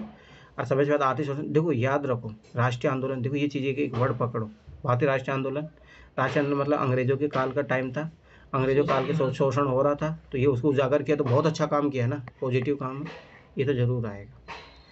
उन्होंने प्राचीन भारतीय ग्रंथों की व्याख्या की और भारत में आत्मविश्वास जगाया, ये तो फालतू की बात है, मतलब समझो पहली बात तो जब उसने ये काम कर दिया तो ये काम सही करेगा, वो सब काम सही करने बैठेगा, एक ही व्यक्ति सब काम करने बैठा तो फिर क्या ही मतलब है। उन्होंने सभी सामाजिक बुराइयों को निराकरण की आवश्यकता अवसरों पर जो है सभी आज तक नहीं हुई, क्या ही करोगे तुम। अब देखो सबसे इंपॉर्टेंट पूछा तो उद्देश्य जैसे पूछता वैसे ही है, ठीक है, तो ये आंसर आएगा। और सर्वोपरि जोर दिया, ये सब वर्ड जो है एक्सट्रीम वर्ड है, ये एक्सट्रीम स्टेटमेंट है। अरे भारतीय ग्रंथों की व्याख्या करने का ये काम सही करेगा, ठीक है, फालतू की बात है, इनलॉजिकल बात है। अभी देखो ये क्वेश्चन है ना, सदियों से भारत में जीवित रही एक प्रमुख परंपरा ध्रुपद के संदर्भ में निम्नलिखित में से कौन सी कथन सही। अब देखो यही क्वेश्चन से आंसर आएगा। पहली बात है सदियों से भारत में जीवित रही एक प्रमुख परंपरा, मतलब बहुत सबाई बात, बहुत लॉन्ग टाइम से चल रहा है, ध्रुपद के संदर्भ में कौन कौन से कथन सही है। ध्रुपद की उत्पत्ति तथा विकास जो है मुगल काल में राजपूत राज्य में हुआ, ये तो एकदम गलत हो गया ना भाई, सदियों से रहा है, ये खोल दे राज्य की, उसके बाद काल, ध्रुपद की उत्पत्ति तथा विकास है मुगल काल के बोल दिए स्पेसिफिक, नो गलत, बस सदियों से। देखो ये ऑप्शन यही लैंग्वेज में दिया, ये चीज़ पकड़ो। और मैं फिर बता रहा हूँ, ये भाई ये चीज़ समझो, यूपीएससी जानबूझ के देता है ये चीज़, डायरेक्ट और नहीं पूछ सकता था ध्रुपद के बारे में बताओ, ये क्यों दे रहा है ये वर्ड, जो ये चीज़ पकड़ना सीखेगा वही क्वेश्चन सोल्व कर पाएगा, समझो ये चीज़। सोमेश पकड़े थे ये चीज़, नहीं पकड़े थे ना, जहाँ तक पहुँच नहीं पाया, टाइम खत्म हो गया, तो टाइम बढ़ाओ एक तो, ठीक है। तो ये फालतू की बात हो गई, कॉन्ट्राडिक्शन हो गया, प्राचीन काल से ना कि मध्यकालीन भारत से, ठीक है। तो ये विरोधाभास हो जाएगा, जो विरोधाभास क्वेश्चन के साथ जब विरोधाभास होता हो तो ऑप्शन में आएगा भी नहीं। ध्रुपद प्रमुखतः भक्ति और अध्यात्म का संगीत, क्या पूछ नहीं रहा, जनरल स्टेटमेंट तो है, तो ये कहाँ पूछ रहा है इसमें ध्रुपद। अब देखो यहाँ मेनली वर्ड नहीं बोला, प्राइमरी वर्ड बोला, तो ये अच्छा वर्ड है, ठीक है, तो ये सही होगा। ध्रुपद प्रमुखतः भक्ति और अध्यात्म का संगीत है, ठीक है। अब देखो आगे, ध्रुपद आलाप मंत्रों से लिए गए संस्कृत अक्षरों पर आधारित है। देखो एक चीज रखना, ये दोनों एक दूसरे का इवन वाली बात है, ये दोनों आंसर आएंगे ही, तो स्वाभाविक सी बात है 1 2 3 none of the above, 2 option answer, मतलब बी आंसर। ठीक है, तो ये चीज़ याद रखना। इसमें कौन सा लगाया आपने? 2 हाँ बी ना। कुचिपुड़ी तथा भरतनाट्यम नृत्य के बीच क्या भेद है? क्या हुआ? 2 और 3 सही है सर। हाँ, 2 स्टेटमेंट सही हुआ ना। ठीक, आगे देखो, कुचिपुड़ी तथा भरतनाट्यम नृत्य के बीच क्या भेद है? अब मैंने कितनी बार बोला, जब भी याद रखना ना, यही क्वेश्चन आपकी बार भी आया था इस टाइप का, ये डिफरेंस वाला हमेशा आएगा। तो पॉसिबिलिटी रहती है कि वो एक ऑप्शन में इधर से उधर करेगा, इंटरचेंज करता है। अब देखो, कहते हो आपको पता होना चाहिए कुचिपुड़ी तथा भरतनाट्यम क्या है, कहाँ पे है। नहीं पता तो देखो ध्यान से पढ़ना, इन दोनों स्टेटमेंट को एक साथ पढ़ोगे ना, समझ में आ जाता है। चलो ठीक है। कुचिपुड़ी नृत्य में नर्तक प्रासंगिक रूप से कथोपकथन का प्रयोग करते हैं, जबकि भरतनाट्यम में कथोपकथन का प्रयोग नहीं किया जाता। कोई बात नहीं, हो सकता है एक चीज़ हो, एक चीज़ नहीं हो, ठीक है। पर कहीं पे भी एक्सट्रीम वर्ड नहीं बोला अपने को, ठीक है। पीतल की तस्तरी की धार पर मतलब पैर रखने के लिए नृत्य करने की परंपरा भरतनाट्यम की विशेषता है, जबकि कुचिपुड़ी नृत्य में इस प्रकार की क्रिया में कोई स्थान नहीं है। अब ये बहुत ज़्यादा एक्सट्रीम स्टेटमेंट हो गया, ठीक है। याद रखना कि अब मैंने बोला ना इंटरचेंज किया, ये भरतनाट्यम में नहीं है, उल्टा कुचिपुड़ी में विशेषता है, ठीक है। अब देखो, आरण्य करने मतलब कि जो भारत के जो 8 शास्त्रीय नृत्य उनके सारों के के बारे में पढ़ो जाके। इसके एक स्टेटमेंट ठीक है। हाँ, ये सही है ओनली, बस ठीक है। पहला सही है, जनरल स्टेटमेंट है भाई। सबाई सी बात है, एक में प्रयोग करेगा, एक में नहीं करेगा। अगर दोनों में करा तो सबाई सी बात है, फिर दोनों डांस अलग कैसे हो जाएंगे, फिर क्या ही मतलब हुआ, ठीक है। तो ये चीज याद रखना। कुचिपुड़ी याद रखना आंध्र प्रदेश में है, भरतनाट्यम और कथकली केरल में पाया जाता है। अब आगे देखो, मध्ययुगीन भारत के धार्मिक इतिहास के संदर्भ में सूफी संत निम्नलिखित में किस तरह के आचरण को निर्वाह करते थे? ठीक है, फोटो के आधार पर सही उत्तर देने का प्रयास करना है। अब देखो, स्वाभाविक सी बात है, ये आचरण की बात होगी है ना भाई। हो सकता है एक सूफी संत कोई दूसरा कर रहा हो, ऐसा कर रहा हो। अब ये क्या हो गया, वाइड हो गया, तो ऑल आंसर आएगा, ये चीज समझ लो इसका। देखो, स्वाभाविक बात है ना, मध्ययुगीन भारतीय धार्मिक इतिहास के संदर्भ में सूफी संत निम्न किस किस तरह का आचरण निर्वाह करते थे। अरे भाई, स्वाभाविक बात है, हो सकता है एक सूफी संत कुछ और भी कर रहा हो। अगर एक भी कर दिया तो स्वाभाविक बात है ये क्वेश्चन ही गलत हो जाएगा। तो यूपीएससी हमेशा इस टाइप के क्वेश्चन याद रखें, जहाँ वाइड क्वेश्चन की डिमांड होती है वहाँ पे वो क्यों बनाता है। देखो ध्यान साधना और सांस नियमन, हो सकता है कि एक भी साधु सूफी संत ने किया तो सब सही हो जाएगा ना स्टेटमेंट। एकांत में खटो योगी व्यायाम करना, श्रोता में आध्यात्मिक असंमान उत्पन्न करने के लिए पवित्र गातो गायन, तो ये तो आज भी करता है। तीन स्टेटमेंट आएगा, सी आंसर आएगा। बहुत सारी कोचिंग ने इसका भी गलत आंसर देके रखा है, मैं फिर बता रहा हूँ भाई। यूपीएससी का आंसर की भी बिलीव करो और उसी का अकॉर्डिंग आगे बढ़ो। अब देखो, रोलेट एक्ट है, यही क्वेश्चन 2017 में रिपीट हुआ था, ठीक है, ये याद रख लेना। अब सबाइस बात, देखो रोलेट एक्ट कब आया था? 1919 में आया था, और इसी के खिलाफ कौन सा मूवमेंट चला था? ठीक है, कौन सा मूवमेंट चला था सोमेश? बिना मकस में चलाए बंदी कर बहुत में डाल देना। अरे बात हो नहीं, मैं पूछ रहा हूँ, वो बताओ। उपाधियों को वापस करने का। मैंने आंदोलन की बात की, कोई मूवमेंट चला था।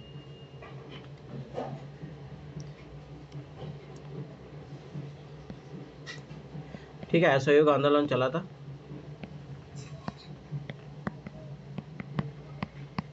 उसका प्रस्ताव दिया गया था असहयोग आंदोलन का। ठीक है। अब देखो सभा से लक्ष्य इसका, अब देखो रोलेट एक्ट है, अब ध्यान से समझना। रोलेट एक्ट है, अब देखो मैंने क्या बोला, अंग्रेजों हमेशा नेगेटिव चश्मे से देखना। तो ये भाई अंग्रेजों द्वारा उनके काल में लाया गया था, रोलेट एक्ट था, ठीक है। तो स्वाभाविक सी बात है, वो क्या करेगा, भारतीय लोगों पर प्रतिबंध लगाएगा, इस टाइप का करेगा, ठीक है। युद्ध प्रयासों का अनिवार्य आर्थिक समर्थन, ये तो फालतू की बात हो गया, अनिवार्य वर्ड एकदम एक्सट्रीम वर्ड हो गया, ठीक है, काटो इसको। खिलाफत आंदोलन का दमन, भाई खिलाफत आंदोलन तो एक तो बाद में शुरू हुआ था, ठीक है। प्रेस स्वतंत्रता प्रतिबंध लगाना, उस टाइप ऐसा कुछ था नहीं, ठीक है। अब जो सबसे बात है, रोलेट एक्ट में ये लाया गया था कि बिना मुकदमा जो है चलाए बिना बंदी बनाना और मुकदमा सुनाए संक्षिप्त प्रक्रिया द्वारा। तो ये बहुत नेगेटिव चीज़ था, ठीक है। तो ये चीज़ याद रखना, पकड़ो जेल में डाल दो, उस टाइप से था, बिना कुछ वो किए। सुने, बिना मुकदमा चलाए, अपील सुने, ठीक है।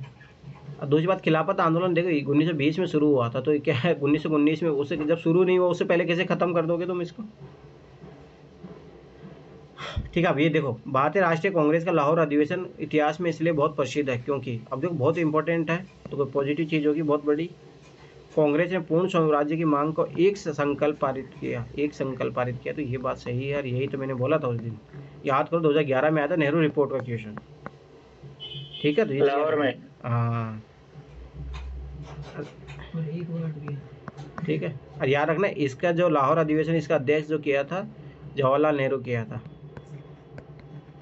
ठीक है। बहुत प्रसिद्ध है, सब ऐसी बातें, क्वेश्चन की डिमांड क्या होगी, स्पेसिफिक हो गई तो आंसर एक है, ठीक है। इस अधिवेशन में उग्रवादियों एवं उदारवादियों के बीच झगड़े को सुलझा लिया गया था, तो 1916 में सुलझा लिया गया था, याद है तुम्हें। और उसी टाइम मुस्लिम लीग से भी उलझा लिया गया था, लखनऊ अधिवेशन की बात है, ठीक है। तो ये गलत है। इसी अधिवेशन में 2 राष्ट्रों की मांग को, सिद्धांत को अस्वीकार करते हुए एक संकल्प पारित किया गया, ऐसा कुछ नहीं है। 1940 में सिर्फ 2 राष्ट्रों की मांग की उठी थी, उससे पहले देखो ना, एक ही काम होगा उसका, जैसे उद्देश्य पूछता है, इस टाइप के वर्ड पूछता है, याद रखना कि ओनली वन स्टेटमेंट होगा, तो ये आंसर आएगा, ठीक है। ये कुछ भी नहीं है।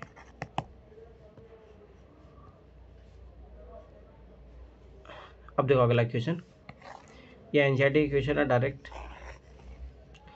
भगवान बुद्ध की प्रतिमा, अरे डायरेक्ट पूरी इमेज दी हुई है भगवान बुद्ध की, अगर एनसीईआरटी पढ़ोगे आप 11th क्लास की। और हाँ, हिस्ट्री के साथ 11th क्लास एनसीईआरटी पढ़ना है, आर्ट एंड कल्चर 11th और 12th। भगवान बुद्ध की प्रतिमा कभी कभी एक हस्त मुद्रा युक्त दिखाई दी गई है, जिसे भूमि स्पर्श मुद्रा कहा जाता है। यह किसका प्रतीक है? उसके 12th की तो पढ़ ली, अब 11th भी पढ़नी है। अरे आर्ट एंड कल्चर की नहीं पढ़ोगे क्या? आर्ट एंड कल्चर की अलग से आती है, 11th एंड 12th की वो अलग से आती है लोगों।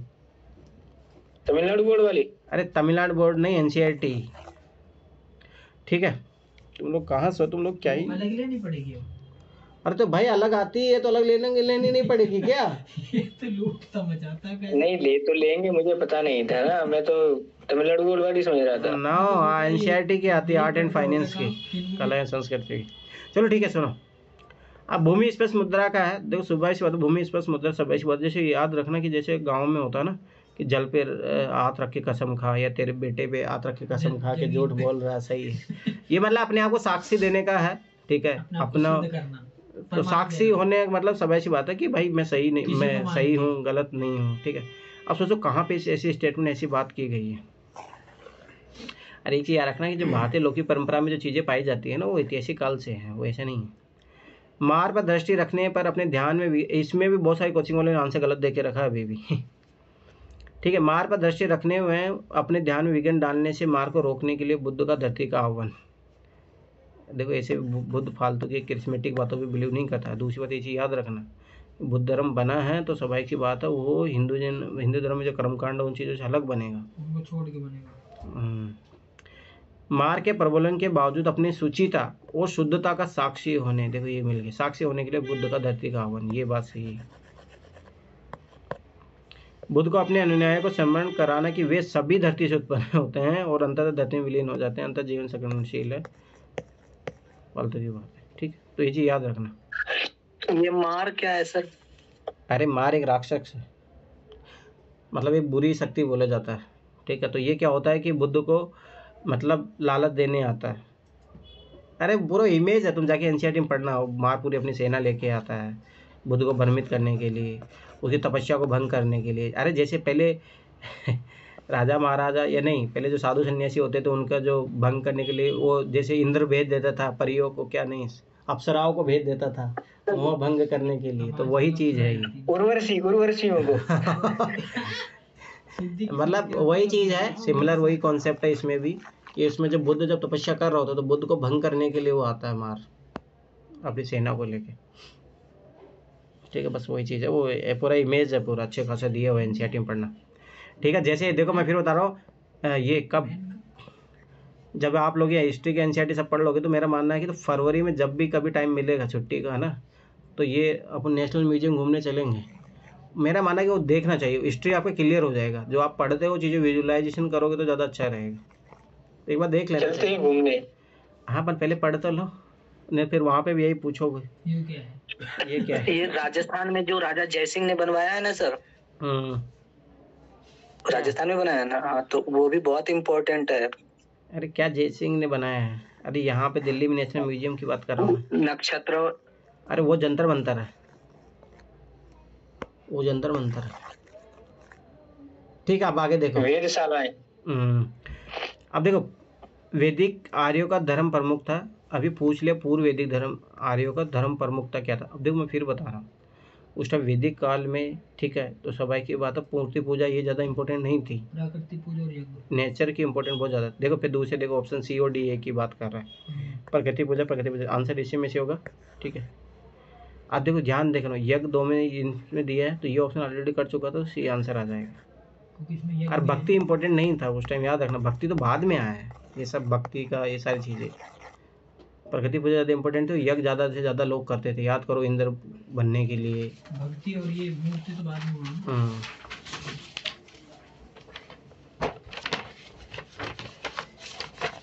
अब देखो ये क्वेश्चन बहुत आगे जाके बहुत बार रिपीट होगा। ब्रह्म समाज के बारे में निम्नलिखित में से कौन सा कथन सही है? ब्रह्म समाज की स्थापना किसने की थी? राजा राममोहन राय ने। ध्यान से समझना, राजा राममोहन राय। अब मैं फिर बता रहा हूँ, अगर इसको देखो, इसने मूर्ति पूजा का विरोध किया, सब ऐसे पता, हाँ किया था, क्योंकि आडंबर था, बहुत ज़्यादा चीज़ें थी। ठीक है, धार्मिक ग्रंथों की व्याख्या के लिए इसने पुरोहित वर्ग को अस्वीकार, हाँ ये बात सही है। इसने सिद्धांत का प्रचार किया कि वेद त्रुटिहीन है। अगर वेद त्रुटिहीन है ना, तो ये क्यों विरोध करता, सोचो। ये तो कॉन्ट्राडिक्शन है, कॉन्ट्राडिक्शन है, तो इन दोनों में से एक ही स्टेटमेंट आएगा, एक ही स्टेटमेंट आएगा, तो स्वाभाविक सी बात है ये सारे तो नहीं आएंगे, एक आएगा जरूर। ठीक है, तो और ये पहला सही है, तो स्वाभाविक बात है 2 आंसर आ गए। अब देखो एक और चीज़ समझ रहे, ये वाला जो स्टेटमेंट है ना, स्वामी दयानंद सरस्वती का है, आर्य समाज का, याद रखना। हाँ,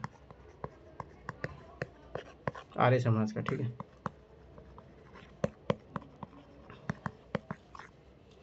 देखो एक ही याद रखना, जो मूर्ति पूजा का विरोध करेगा, सब ऐसी बातों धार्मिक ग्रंथों को भी अस्वीकार करेगा।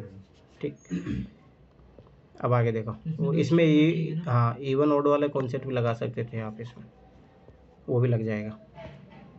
अब देखो ये क्वेश्चन कितनी बार रिपीट हुआ और आगे भी हो रिपीट होगा। 2020 में आया, 2021 में आया, 22 में आया। ब्रह्म समाज। अरे ये 75 कहाँ सो रहे हो तुम? दिख नहीं रहा है ना। क्यों? तो इतनी देर से काहे नहीं बोल रहे? अभी आया, अभी आप लोगों को नहीं दिख रहा क्या? हाँ सर, नहीं दिख रहा है, केवल पी दिख रहा है। दिख रहा है, दिख रहा है। अब नहीं दिख रहा। दिख रहा अभी? अब नहीं दिख रहा है। अब तो ये आ गया ना, अब ये दिखे। आप बताओ, अब दिख रहा है? अब दिख रहा है। हाँ। ठीक है, अब ये देखो, ये क्वेश्चन 2020 में भी आया, 2021 में भी, 2022 में भी आया, और आपके 2000 क्या बात कर रहे हो? फाइबर लगा है तुम? क्या लग रहा है, लेकिन रुक जाओ, अभी स्पीड चेक करते हैं, ऐसा हो ही नहीं सकता। अरे वो डिले प्रोसीजिंग होता है भाई, हो गया है भैया, वो लेटेंसी रहता है इतना सैली स्पीड।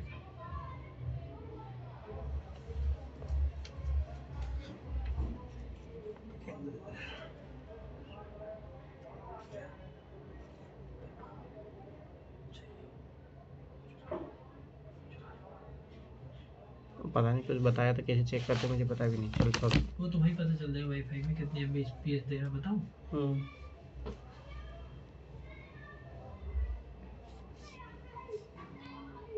नहीं, कुछ नंबर बताया तो उसे पता लग जाता फट से।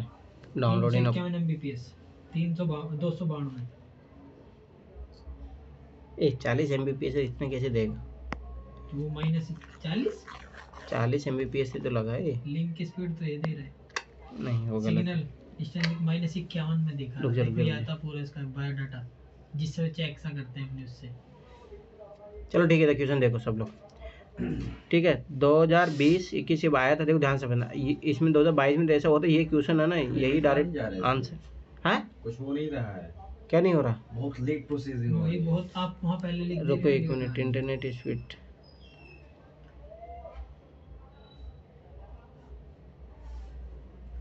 ये गड़बड़ा रहा है सिस्टम को, उसी को नेट दिक्कत दे रहा है क्या? हाँ, ले आ नेट, छतरी ले आ। रुक जाओ 1 मिनट, डाउनलोड है बहुत कम चल रहा है इसका मतलब। देखो फिर आवाज कट हाँ स्लो स्लो आ रही कट कट के। फिर भी हो गया। हम्म। इसे एक बार ऑन ऑफ करना अपने टैब पे से भी। अरे नहीं रुक जाओ 1 मिनट रुको। ठंड लग रही है इसे।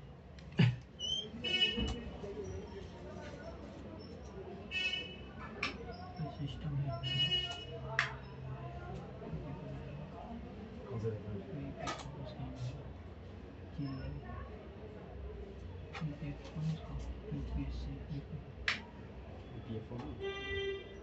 कट गया होगा ना।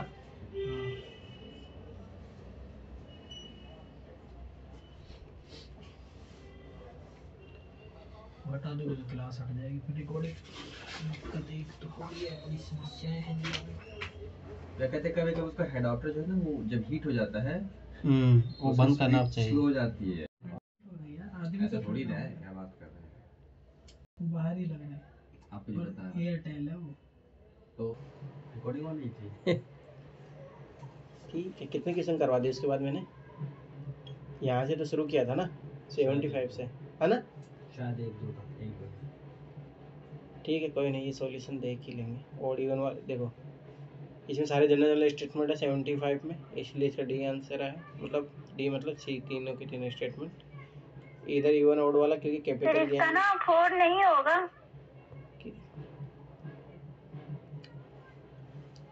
वो मत बताओ तुम, तो मुझे ये बताओ नए पैटर्न के तहत क्या आंसर आएगा, वो छोड़ो आप।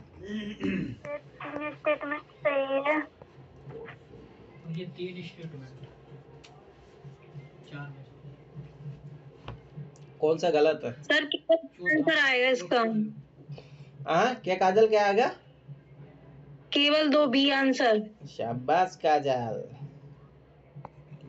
केवल 3। काजल कौन सा गलत किया है तुमने, बताओ कौन से 2 गलत किए काजल से बताओ काजल। सर मैंने किया है 4th वाला ठीक है और सर बी वाला 2nd नंबर का। ये क्यों नहीं आएगा भाई? कंपनी में इक्विटी धारण कर रहे तो सब ऐसी बात हो, एफडीआई तो होता हो। ठीक है काजल गलत है ओनली। और कोई है किसी का आंसर आ रहा है जो? मेरा 3 है तो 3 होगा सर 3। कौन सा गलत है? 4 नंबर गलत होगा। ठीक है देखो सुनो ध्यान से, कितनी बार क्वेश्चन करवा चुका हूँ, कितनी बार रिपीट हो चुका है ये क्वेश्चन, फिर भी तुम लोग गलत कर रहे हो। क्या आया तेरा? कौन से कार्ड भाई पोर्टफोलियो वाला। क्या है पोर्टफोलियो? चलो ठीक है तो देखो निम्नलिखित में से कौन कौन सी बातें, अरे तो देखो भारत में विदेशी प्रत्यक्ष निवेश में समाविष्ट होगी। एफडीआई की बात कर रहा है, ठीक ध्यान से समझना। प्रत्यक्ष निवेश की बात कर रहा है, एफडीआई का मतलब ये होता है डायरेक्ट। तो भारत में विदेशी कंपनियों की सहायक कंपनियों में, तो ये तो होगा। भारतीय कंपनियों में बहुसंख्यक विदेशी इक्विटी धारण, ये भी होगा। विदेशी कंपनी द्वारा अनन्य रूप से वित्त पोषित कंपनियां, ये भी होगा। पोर्टफोलियो निवेश याद रखना कि ये सब ऐसी बात है, एक एफआईआई होता है, ये एफपीआई होता है, याद रखना, ना कि एफडीआई। तो इसलिए 4th नहीं आएगा, 3 आंसर सही होंगे, सी आंसर आएगा। क्यों भैया ये पोर्टफोलियो शेयर्स होते हैं? एफपीआई उसमें आता है, शेयर मार्केट बाजार में आता है। अब मैंने बताया तो था उस दिन। एफडीआई क्या वो डायरेक्ट कंपनी में आएगा, और एफपीआई ये क्या होते हैं, ये शेयर मार्केट में लगाते हैं कंपनियां, वहाँ से शेयर मार्केट में लगाते हैं। थर्ड पार्टी है। ठीक है अगला देखो, किसी मुद्रा का अंतर्राष्ट्रीय बाजार में मूल्य, यही क्वेश्चन सेम क्वेश्चन देखो अब की बार भी आया था 2023 में। अरे बहुत बार रिपीट हो चुका है, इसे याद रख लेना। किसी मुद्रा का अंतर्राष्ट्रीय बाजार में मूल्य, ठीक है। पहली बात है ये रखना, विश्व बैंक निर्धारित करता कोई संस्था गलत होती है, और विश्व बैंक से ही निर्धारित करेगा। अंतर्राष्ट्रीय बाजार का याद रखना, मूल्य जो मार्केट निर्धारित करता है किसी भी मुद्रा का, डिमांड सप्लाई के आधार पर, ठीक है। तो एक गलत गया तो ये गया। संबंधित देश द्वारा प्रदत्त वस्तुओं और सेवाओं की कितनी मांग है ये निर्धारित करता है, तो मैंने बोला था डिमांड सप्लाई पर निर्भर करेगा, तो ये बात तो सही है। संबंधित देश की सरकार की स्थिरता से निर्धारित करता है, ये बात सही है। अगर मान लो आज ही भारत में भूकंप आ जाए, तबाही आ जाए, सरकार गिर जाए, तो क्या होगा? सब ऐसी बात है, भारत का रुपये क्या हो जाए, गिर जाएगा। जैसे पाकिस्तान में हालात देख लो, श्रीलंका में हालात देख लो, तो दोनों स्टेटमेंट सही है। संबंधित देश की आर्थिक संभाव्यता से निर्धारित होता है, ऐसा नहीं होता है, याद रखना। प्रोबेबिलिटी मतलब पॉसिबिलिटी ऐसा नहीं कि भारत, जैसे मोदी तो बोलता रहता है मैं तो $10 ट्रिलियन बना दूंगा, तो उसे सिली होता है। अंतर्राष्ट्रीय बाजार मूल्य उसका याद रखना कि वो नहीं होगा, उससे निर्धारित नहीं होता, पॉसिबिलिटी से निर्धारित नहीं होता, पोटेंशियल इकोनॉमी पोटेंशियल नो। ठीक है, तो ओनली 2 ऑप्शन सही होंगे बी। ठीक है, ये चीज़ याद रखना। और मैं बता रहा हूँ बहुत अच्छा क्वेश्चन, आगे रिपीट होगा। अब देखो ये क्वेश्चन 2-3 बार रिपीट हुआ। ये 2019 में भी आया, 20 में भी आया और 22 में भी आया। सोच लो एक, अब देख रहे हो 2012 में 3-3 4-4 बार रिपीट हो रहे हैं क्वेश्चन। छोड़ के आ रहा है, इस बार भी संभावना है। लीड बैंक योजना का प्रमुख उद्देश्य है। अब देखो लीड बैंक है, समझ में, लीड करना है, बैंकों में से कोई लीड करेगा, कोई बैंकों का समूह होगा उसमें से लीड करेगा। ठीक है, बड़े बैंक प्रत्येक जिले में अपने कार्यालय खोलने का प्रयास करेंगे। Extreme statement. ठीक है, लीड का मतलब होता है नेतृत्व करना। ठीक है, नेतृत्व करेगा तो समझ में, प्रभावशाली काम करेगा ना। लीडर किसको बनाया जाता है? जो इफेक्टिव काम करता है, अच्छा काम करता है, उसको लीडर बनाया जाता है ना। विभिन्न राष्ट्रीयकृत बैंकों में कड़ी प्रतिस्पर्धा, फालतू की बात बोल रहा है। प्रत्येक बैंक सघन विकास के लिए पृथक पृथक जिलों को अपनाएं। यही तो है कि प्रत्येक जिले में जाके सब जब लीड करो, अलग अलग लीड करो, ताकि अच्छे से विकास हो। सभी बैंक अपने पास जमा राशि जुटाने के लिए गहन प्रयास करें। ये फालतू की बात है। लीड करने का मतलब होता है कि सब ऐसी बात है, सब अपने अपने स्तर से ना, जो भी जिला ले रहे हो आप उसमें अच्छे से काम करो। ठीक है, अपनी योजना जो भी आप प्रोग्राम ला रहे हो उसको अच्छे से इम्प्लीमेंट करो। अंग्रेजों को भारत की देन थी। मैंने क्या बोला? अंग्रेजों को हमेशा नेगेटिव दर्शाया जाएगा। चलती फिरती तोपें। देखो तंबाकू लाल मिर्च याद रखना कि पुर्तगाली लाए थे। युद्ध में चलती फिरती तोपों का उपयोग याद रखना पहले से ही था, बहुत साल पहले से ही था, मध्यकालीन भारत में ही था। पावर ले आया। मृदा के स्वरूप तथा उपज के गुणों के आधार पर भूमि राजस्व मूल्यांकन है। तो भाई अपना ये कहाँ, मतलब मध्यकालीन भारत से पहले भी था, याद रखना। जैसे मान लो कि दिल्ली सल्तनत उससे पहले भी, जैसे क्या नाम है, अशोक के टाइम मान लो, उपज के आधार से वैसी बात है, उसी आधार पर तो लिया जाता था। टोडरमल वोडरमल हो गए, वो किस काम करते थे? यही तो काम करते थे वो लोग। ठीक है, अच्छा टाइम में भी तो आया था ना, तो आप, अरे ये जितने भी है सभी लाए थे, संगम वंश भी और जितने भी है हाँ सभी लाए वही थे। तो विजयनगर साम्राज्य की मैं बात कर रहा था। ये यूपीएससी क्वेश्चन भी पूछा है, विजयनगर साम्राज्य।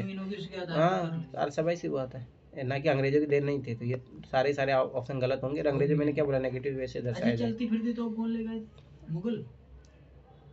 मुगल से पहले भी था। मुगल नहीं थे, मुगल से पहले भी थे। इसका ऑप्शन कौन सा सही होगा सर? डी होगा ना, डी, कोई भी नहीं, नन ऑफ दी अबव। नहीं, ये चलती फिरती तो वाला ऐसा कौन ले गए थे? ऐसा कोई कंफर्म नहीं बनता, ऐसा कोई जरूरी नहीं। 8वीं क्लास की एनसीईआरटी में है। तो देखो उसमें होगा। बाबर से पहले ये प्रयोग में आने लगी थी। हाँ वही तो, उससे पहले आ गया था, उससे पहले आ गया था। ठीक है, देख लेना और देख कर लेना। ठीक, आगे देखो।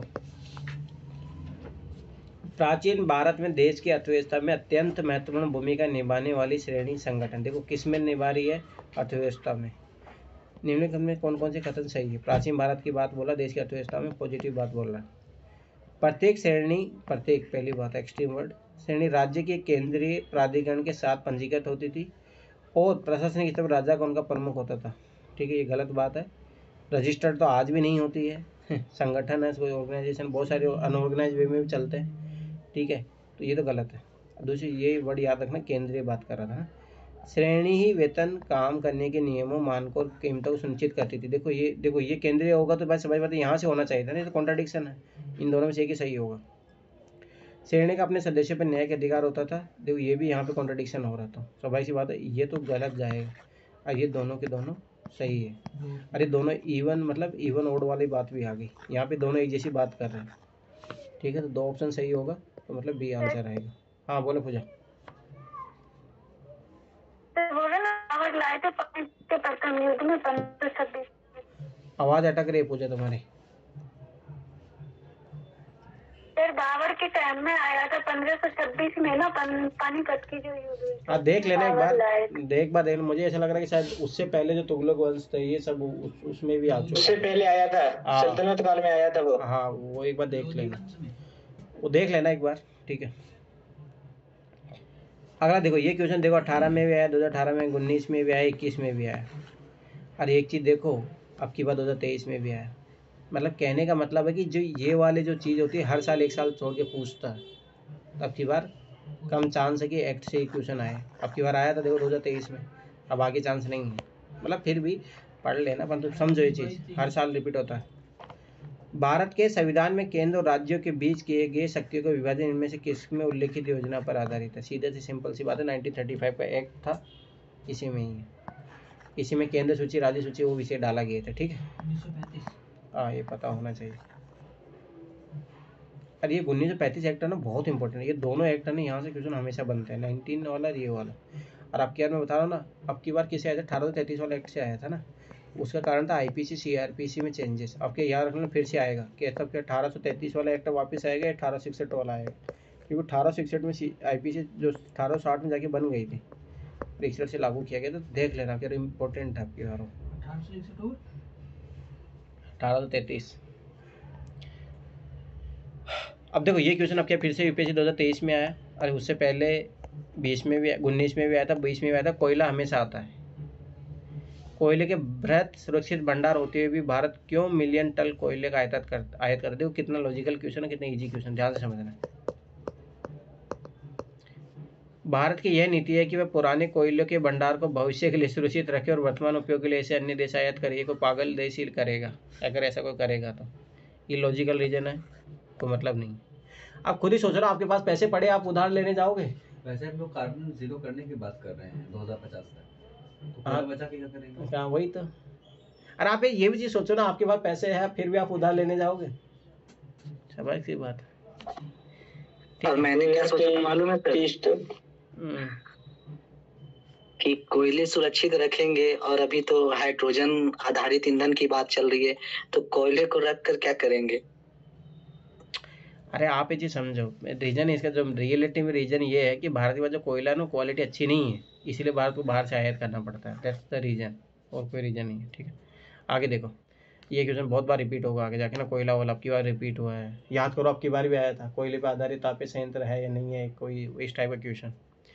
भारत के अधिकतर विद्युत संयंत्र कोयले पर आधारित है और उन्हें देश से पर्याप्त मात्रा में कोयले की आंतरिक आपूर्ति नहीं हो पाती। ये बात सही है, तभी तो अपन मंगाने पड़ते हैं। इस्पात कंपनी की बड़ी मात्रा में कोयले की आवश्यकता पड़ती है, जिसे आयात करना पड़ता है। यही तो है, दोनों स्टेटमेंट सही है, बी आंसर आएगा। ठीक है, 3-1 वाला फॉर्मूला याद रखना। अब देखो ये क्वेश्चन याद करो, मैंने बताया था 6th क्लास के एनसीईआरटी का पहला चैप्टर, ज्योग्राफी 6th क्लास के एनसीईआरटी पहला चैप्टर। एक व्यक्ति काली अंधेरी रात में रेगिस्तान में अकेला खड़ा था। उसे अपने गांव जाना था, जो वहां से पूर्व में 5 किलोमीटर की दूरी पे था। उसका गांव पूर्व में 5 किलोमीटर दूरी पर था, पर उसको पता नहीं किधर जाना है। उसके पास दिशा ज्ञान के लिए कोई यंत्र नहीं था। उसे ध्रुव तारे को पहचान थी। ठीक है, तो मैंने बताओ कहाँ था ध्रुव तारा, मैंने उस दिन बताया भी, दक्षिण में फोड़ दूंगा तुम लोगों को, उत्तर में है।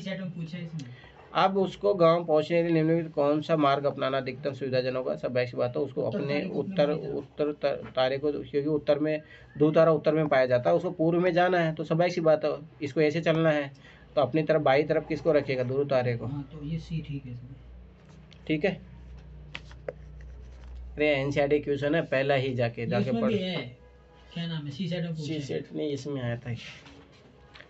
ठीक है, ये देखो, रेयर अर्थ मैटर बहुत बार यूपीएससी ने क्वेश्चन पूछा है। ठीक है, ये चीज़ याद रखना है।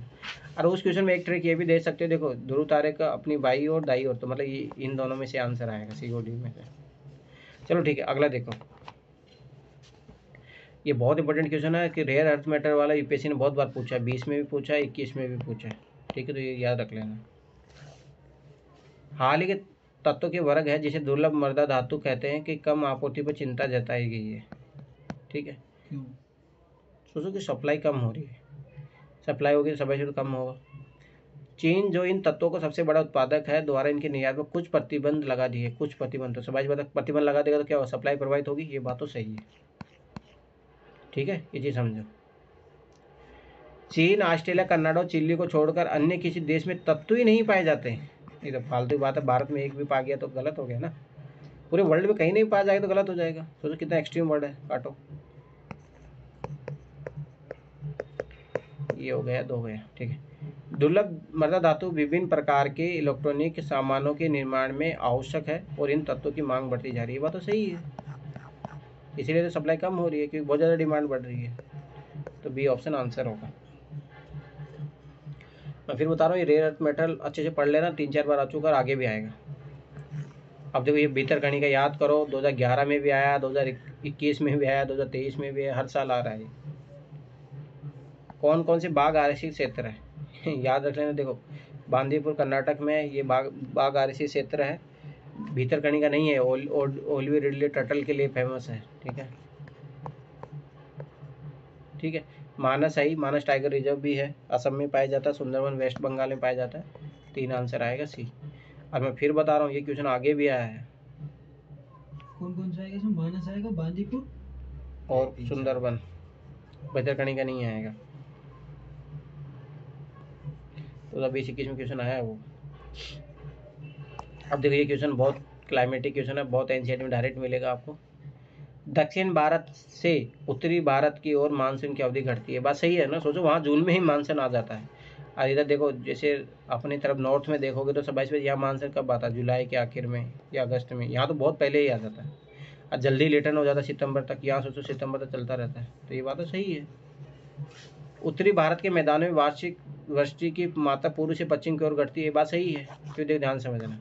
बंगाली खाड़ी यहाँ से मानसून बनता है, यहाँ से चलते चलते यहाँ तक तो बहुत कम हो जाता है। पंजाब दिल्ली में बहुत कम बरसात होती है। तो ये बात समझिए, यहाँ ज़्यादा हो रही है, यहाँ कम होती जाती है। ये बात सही है, दोनों के दोनों स्टेटमेंट सही है।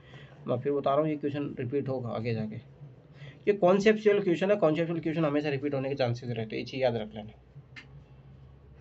यही क्वेश्चन आपके 2023 में आया, ठीक है, 2019 में आया, 2021 में आया और ये 2011 में भी आया था। निम्नलिखित कौन कौन से उष्ण कटिबंधीय सवाना प्रदेश की जलवायु की मुख्य विशेषता है? ठीक है, मैं फिर बता रहा हूँ, ये चीज़ें पढ़ लेना है अच्छे से तरीके से। 88 में दोनों ठीक है ना? हाँ, ठीक है। देखो सवाना प्रदेश है, याद करो, सवाना में घासलैंड भी पाई जाती है। सवाना घासलैंड अगर आपने पढ़ा भी होगा तो उष्ण मतलब गर्मी है, ठीक। उष्ण कटिबंधीय सवाना प्रदेश की बात कर रहा है। वहाँ वर्ष भर वर्षा होती है? नहीं, केवल शीतकाल में वर्षा, ये भी गलत है। अत्यंत अल्पकालिक शुष्क ऋतु। देखो उष्ण मतलब गर्म भाई, मिश्रित शुष्क तथा आर्द्र ऋतु पाई जाती है और इसीलिए तो यहाँ पे सवाना प्रदेश में अच्छा खासा सवाना घासलैंड पाया जाता है। ठीक है, तो डी आंसर है। मैंने एक चीज़ वो भी याद रखना है, नॉन क्वेश्चन में डी तक आंसर पहुँचता है। अब देखो ये बहुत अच्छा क्वेश्चन है, आगे जाके रिपीट हुआ है। ये भी क्वेश्चन 2020 में रिपीट हुआ, 22 में रिपीट हुआ। भारत के निम्नलिखित में से किस वर्ग के आरक्षित क्षेत्र में स्थानीय लोगों को जीववार एकत्रित करने और उसके उपभोग की अनुमति नहीं है? तो स्वाभाविक सी बात है, बहुत ज़्यादा इकोलॉजी के लिए इंपॉर्टेंट कौन सा रहता है? नेशनल पार्क रहते हैं, ये चीज़ याद रखना। जयमंडल आर्य क्षेत्र में नहीं, रामसर सम्मेलन में तो ऐसे भी नहीं, वन्यजीव अभ्यारण्य नहीं। नेशनल पार्क बहुत इंपॉर्टेंट होते हैं और याद रखना, नेशनल पार्कों की संख्या सबसे कम होती है। ठीक है, अभी देखो ये क्वेश्चन आगे जाके 2020 में रिपीट हुआ सेम।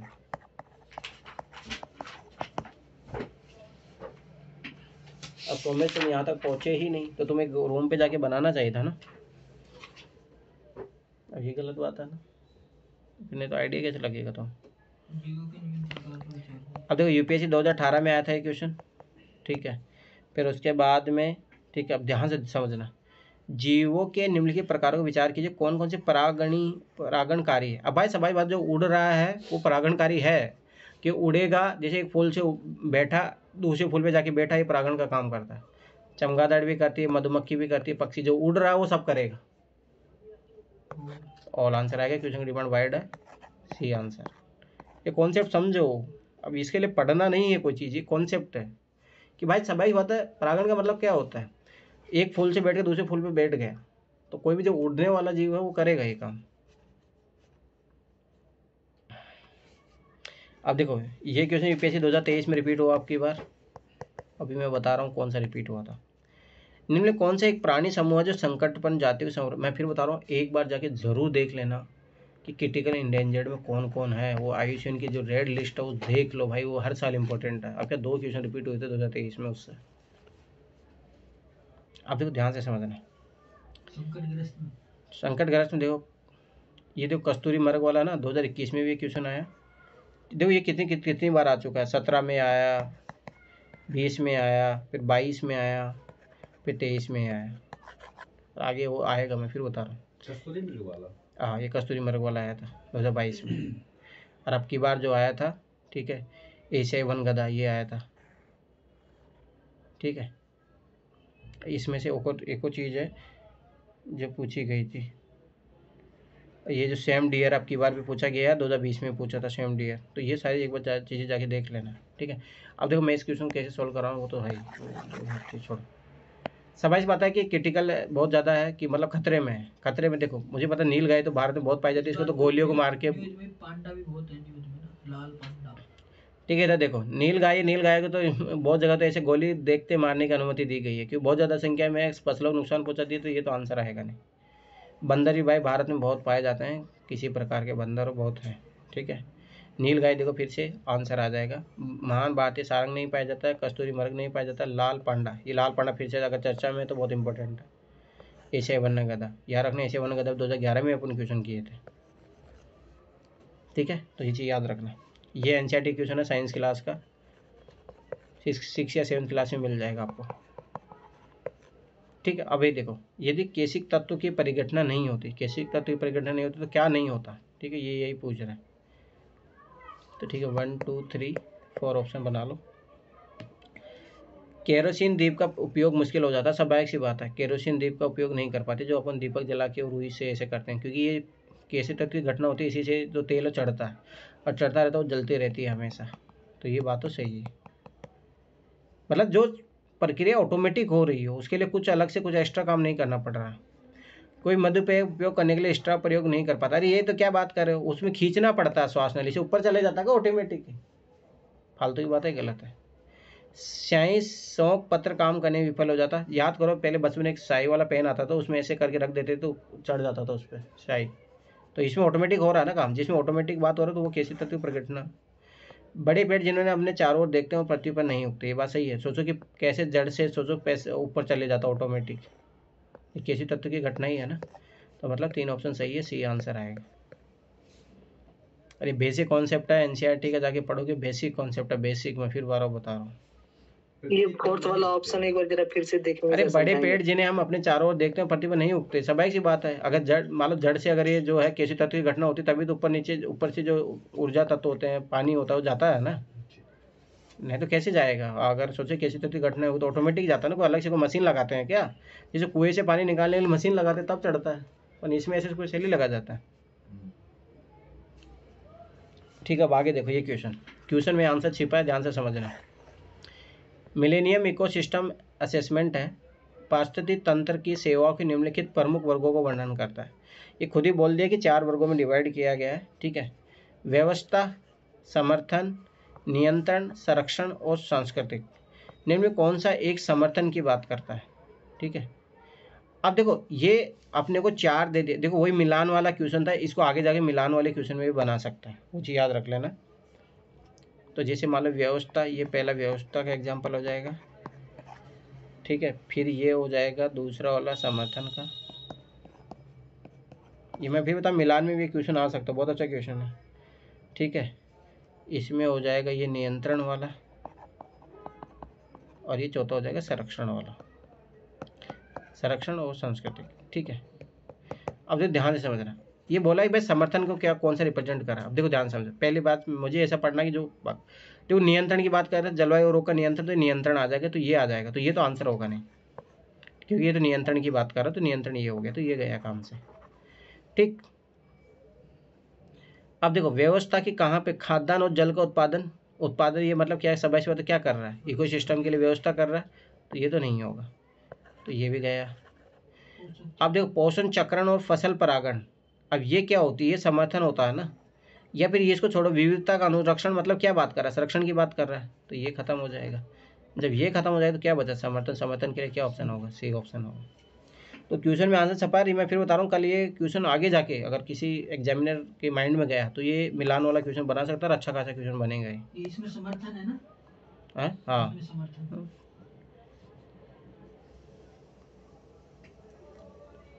ठीक है। अब देखो ये नया क्वेश्चन है, एंटीलोपो आरिक्स और चीरू के बीच का क्या अंतर है, डायरेक्ट ये आंसर आएगा, क्योंकि पढ़ने को मिलता है नहीं, और वैसे NCERT में है ये क्वेश्चन अगर देखोगे तो।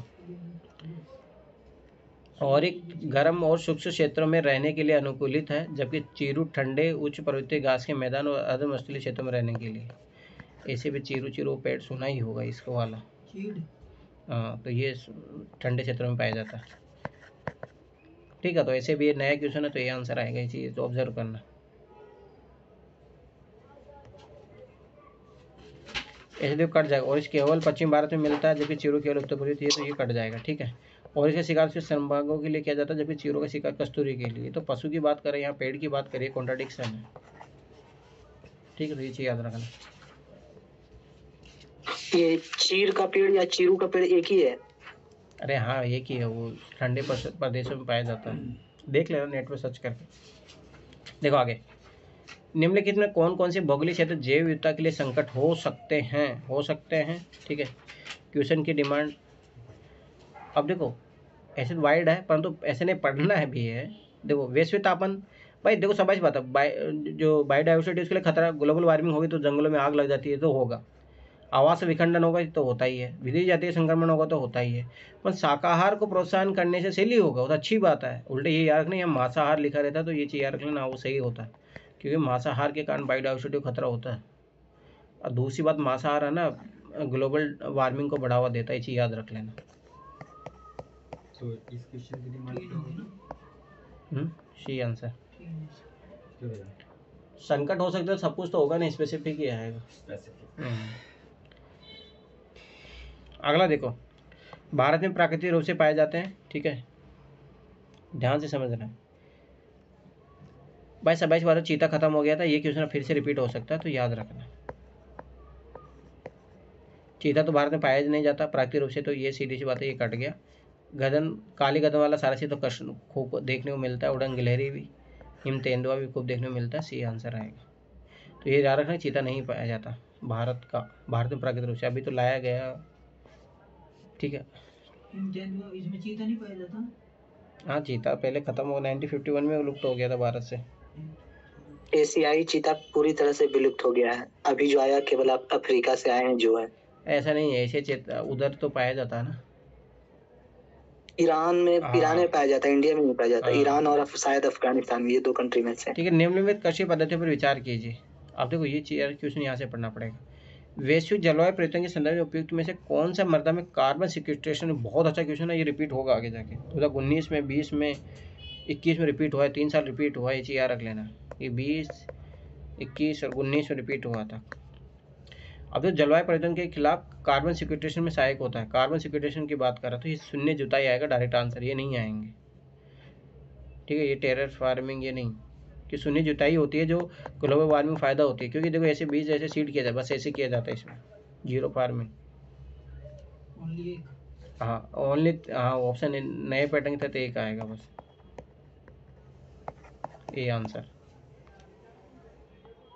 मैं फिर बता रहा हूँ, आगे बहुत इंपॉर्टेंट है, आगे आएगा ये धान वाली खेती में, उससे रिलेटेड भी आएगा ये क्वेश्चन। आगे देखो, यदि किसी महासागर का पादप पल्लव किसी कारण से पूर्णतः नष्ट हो जाए तो इसका क्या प्रभाव पड़ेगा, तो नेगेटिव चीज़ है, नेगेटिव। कार्बन सिंक के रूप में महासागर पर प्रतिकूल प्रभाव पड़ेगा, ये बात तो सही है। महासागरीय खाद्य श्रृंखला पर प्रतिकूल प्रभाव पड़ेगा, ये बात भी सही है। महासागर का जल घनत्व तो प्रबल रूप से घट जाएगा, एक्सट्रीम वर्ड है, देखो यहाँ पढ़ो, ड्रास्टिकली डिक्रीज, नेगेटिव वर्ड है, काटो, मतलब नेगेटिव मतलब जैसे इम्पॉसिबल वे, एक्सट्रीम वर्ड है, कट जाएगा। 1 2 3 नन ऑफ द अबव में, सब ऐसी बात है, 2 ऑप्शन। ठीक है, तो ये चीज़ याद रखना। और मैं फिर बता रहा हूँ, अच्छा क्वेश्चन है, ये चीज़ याद रखना, पहले भी आया था फाइटोप्लैंक्टन का क्वेश्चन, याद रखना, इंपॉर्टेंट है क्वेश्चन। ये देखो, कुछ वर्ष पहले तक गीत भारतीय देहातों में आम दिखाई देते थे, किंतु आजकल कभी कभी कभार नजर आती है, इस स्थिति के लिए उत्तरदायी क्या है, तो भाई सभी बातें, इनके लिए कुछ ना प्रॉब्लम हुई, समस्या हुई है। अब देखो क्या हुआ, नवीन प्रवेशी जाति द्वारा उनके नीड स्थलों को नाश करना। पहली बात तो इनका कोई जंगल वो तो होता ही नहीं है, तो कहीं पे भी उड़ के पाया जाता है। ठीक है, ये तो गलत है। उन्हें मिलने वाले भोजन में आई कमी है, तो ऐसे भी सड़ा गला खाता है इनके लिए भोजन में कोई कमी आएगी। कचरा तो देखो दिल्ली में कितना कचरे के पहाड़ है, उनमें हुआ व्यापक दीर्घ स्तर से घातक रोग, ये तो फालतू की बात बोल रहा है। ये है गोपस मालू के द्वारा रोगन पशुओं को उपचार है, तो देखो एक औषधि, दूसरी बात इसे समझो, ये क्या खाते हैं, पशुओं को, मरे हुए पशुओं को खाते हैं। अब ये क्या आ रहा है कि गोपाल ये क्या दादा दूध देने के लिए उनके लिए इंजेक्शन लगाते हैं, या मान लो उनको बीमारी हो गई, तो वो जब जहर फैल जाता है तो वो जानवर ही मर जाता है। तो अब ये लोग इसको खाते तो ये भी मर जाते हैं। तो ये कारण है सबसे बड़ा, तो ये चीज़ याद रख लेना। इस बार भी इम्पोर्टेंट रहेगा कि तभी दिखाई दे रहे हैं राम मंदिर में बहुत तो ना हो ज़्यादा कोई बहुत ज़्यादा बर्निंग इशू होता तब ये चीज़ याद रखना। सर ये पादप प्लवक मेनली घास होते हैं, वही ना, समुद्री घास। हाँ, फाइटोप्लैंक्टन। ठीक है, तो ये देखो 2012 पेपर कंप्लीट हो गया। अब मैं फिर बता रहा हूँ, एक चीज़ याद समझ लो।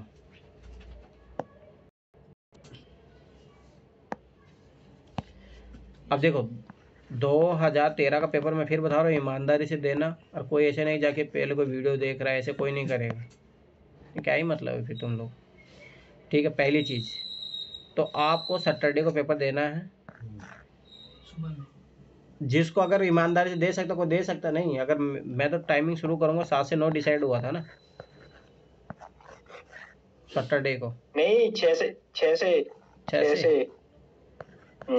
से 8। ठीक है, 6 से 8 टाइम यहाँ वो क्लास जूम मीटिंग पे ज्वाइन करके, अगर आप लोग खुद भी अनुशासन नहीं बनाए रख सकते तो वो लोग कर लेना। अगर जिसको लग सकता है कि मैं अनुशासन कर लूँगा तो वो कभी भी टाइम में दे सकता है। ठीक है, तो 2013 का पेपर सोल्व करना है सैटरडे को। ठीक है, अनुशासन में तो कभी भी दे सकते हैं, वही फिक्स ही टाइम रहेगा। मैं सोच रहा हूँ, सुनो देखो समझो ध्यान से, कि आप सैटरडे संडे जिसमें दे लेना एक दिन,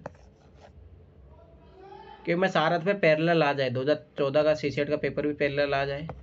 नहीं ऐसा करो, हाँ रुक जाओ, और जीएस भी साथ हो जाए। नहीं हो गया, अभी मैं करवा रहा हूँ ना। तुम लोग क्या करोगे, सुनो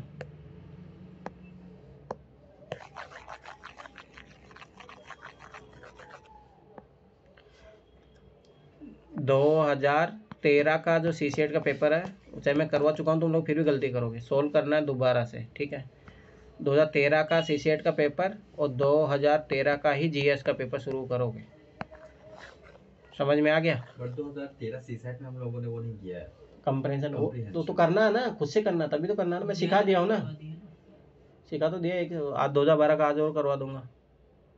ठीक है, समझ में आ गया सब लोगों को? तो ये हाँ दोनों एक साथ करना, मतलब सैटरडे जिसको मतलब जैसे देखो ये दे लेना, जीएस वाला कब दोगे, सैटरडे को, और ये संडे को दे लेना। ठीक है, ठीक है, ये तो ये काम हो गया। दूसरा बात अब सुनो, अब जो बचा मैं कल करवा दूंगा। ठीक है, कोई दिक्कत नहीं। 2012 का ओनली वो कंपैरिजन बचा हुआ ना, वो करवा दूंगा कल। अब सुनो, सीसेट में क्या क्या करना है? सीसेट का टेस्ट दे 2013 वाला PYQ, हाँ पूरा कंप्लीट लगाना है, कंप्लीट 2 घंटे, हाँ 2 घंटे बैठ के, पूरा 2 घंटे। और मैं फिर बता रहा हूँ, कट ऑफ मार्जिन रहेगा, सीसेट के पेपर का कट ऑफ है 100 नंबर, 100 से ज़्यादा नंबर आने चाहिए सब लोगों के, सब लोगों के। मैं फिर बार बार बता रहा हूँ। दूसरी चीज़, कंडीशन इसकी, सब लोग कंप्रेंशन जो पैसेज है वो पढ़ के करोगे, बिना पढ़े नहीं करोगे, मेरी वाली ट्रिक नहीं अपनाओगे, पढ़ के करोगे। समझ में आया? पढ़कर करोगे पैसेज, पढ़कर कर, हाँ। मैं ताकि वो चाहता हूँ डिफरेंस आप देखो कि टाइम कितना लगता है उसमें, फिर जब ऐसे बिना तो कितने सही हो रहे कितने गलत हो, तभी तो तुम लोगों को एनालाइज होगा ना। नहीं तो ऐसे आपने वो लिमिट क्यों रखा है? फिर तो 27 ही हो पाएंगे सर। उसमें पता है 2 चीजें, भाई ऑलरेडी मैं सारे क्वेश्चन करवा चुका हूँ ना उसमें, इसीलिए मैं 100 नंबर कट ऑफ डाल रहा हूँ। आप टाइम चेक कर रहे हैं, हाँ। तो वो जो हम लोग आप पैराग्राफ पढ़ने के लिए कह रहे हैं। और मैं फिर बता रहा हूँ, सबकी एक कंडीशन सुन लो, 27 के 27 पैसेज पढ़ के करोगे सोल्व, बिना पढ़े कोई नहीं करेगा। सारे के सारे पैसेज, कोई बहाना नहीं मारेगा। ठीक है, और 100 नंबर कट ऑफ है उसका, जिसके 100 नंबर से कम आए वो फेल है। ठीक है, अरे फिर मैं बता, इधर सुन लो, फिर तुम लोग बोलोगे कि हमें नहीं पता था। कोई दिक्कत नहीं है। संडे को सुनो, संडे देना सीसेट, उसके कंडीशन सुन लो। पहली बात तो कट ऑफ उसका 100 नंबर है, और जीएस का पेपर का कट ऑफ 2013 का कट ऑफ है, इसका 120, हाँ 120 प्लस नंबर आने चाहिए सब लोगों के। अरे पहले से आपने करा दिया है सर। 5-10 नंबर पर देंगे, कटते इतना बढ़ा दिए। ना 120 नंबर। ठीक है, ये वो आप बिल्कुल सर, सही बात है एकदम। 40 क्वेश्चन। फिर आप कहोगे गलती कर ली, पहले से क्या रखा है हमने पेपर सर। अब सुनो, इधर सुन लो, ये चीज़ समझ लो पहले। देखो पहली बात, जीएस का कट ऑफ रहेगा कल जो सैटरडे को जो पेपर होगा, 120 नंबर आने चाहिए सबके। ठीक है, और दूसरी बात, सबके सब 100 क्वेश्चन सोल्व करोगे, सचिन, अरे सोमेश। ठीक है, 100 के 100 क्वेश्चन ट्राई करना। मुझे नहीं पता, आपको 2 घंटे में बैठ के करना ही है। बहुत जल्दी स्पीड में करेंगे सर। हाँ, स्पीड में करना है सारी चीज़ें, ठीक है। और नंबर भी याद रखना, 200 120 प्लस नंबर भी आने चाहिए, ठीक है। ये हो गया पहले जीएस का कंडीशन। सीसीएट का कंडीशन सुन लो। सीसीएट की कट ऑफ है 100 नंबर, 100 नंबर से कम आए तो फेल हो, ठीक है। दूसरी इसकी कंडीशन है पैसेज पढ़ के करना है। तीसरी कंडीशन ये है कि सारे के सारे पैसेज करने हैं।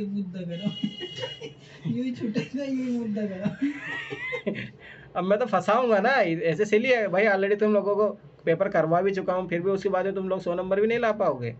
अपन कंडीशन ये है कि सारे के सारे पैसेज करने हैं और पढ़ के करने हैं, कोई भी बिना पढ़े नहीं करके आएगा। समझ में आ गया? तो ये याद रखना है ये चीज़, ठीक है। और सारे क्वेश्चन करने हैं। हाँ, अब देखो कल से जो प्रोग्राम अपना शुरू हो रहा है उसको ध्यान से समझ लो। सबसे पहले देखो अपने पास लगभग अभी जनवरी का आप टाइम है अपने पास, ठीक है। फरवरी है और मार्च का टाइम भी मैं ले लूँगा, कोई इश्यू नहीं है उसमें, ठीक है। या फिर मार्च अप्रैल में पीवाईक्यू शुरू करें। मार्च तक जितना निपटाना ना निपटा लो, और फिर खींच रिवीजन पे रिवीजन। तो वही तो मार्च में, वही तो बता रहा हूँ, मार्च तक सारा चीज़ देखो। 15 मार्च के बाद रिवीजन पे उतर दो। फिर जो अप्रैल में देखो, अप्रैल में ओनली जो है मैं पीवाईक्यू ही करवाऊंगा और कुछ भी नहीं, क्योंकि लास्ट के 15-20 दिन तो इस अब देखो, अब इधर सुन लो, इधर समझ लो। देखिए अभी जैसे मान लो कि अपना पीवाईक्यू पहले चलना जरूरी है, तो तुम लोगों को पता ही नहीं लग पाता, ठीक है। तो ये पीवाईक्यू जब तक चल रहा है कोई इशू नहीं, चलने दो। क्योंकि अब 2 दिन थर्सडे और फ्राइडे को मैं क्लास लूँगा, ठीक है। तो थर्सडे फ्राइडे को देखो, इस दिन जीएस की भी क्लास होगी और इसमें सीसेट वाली भी होगी। सीसेट में अपन एनसीईआरटी करेंगे और वो मैं करवा दूंगा, बहुत फास्ट होगा। मुझे 1 महीना लगा था पढ़ाने में, इतना हो जाएगा। उसमें एनसीईआरटी में वे टॉपिक उठा लें जैसे जहाँ से ज़्यादातर क्वेश्चन। नहीं, सारी करवाऊंगा मैं, वो सारी इंपॉर्टेंट है, कोई दिक्कत नहीं। आप ये थर्सडे फ्राइडे को यही होगा? हाँ, थर्सडे फ्राइडे को जीएस के लिए एनसीईआरटी, सबसे पहले हिस्ट्री वाली एनसीईआरटी।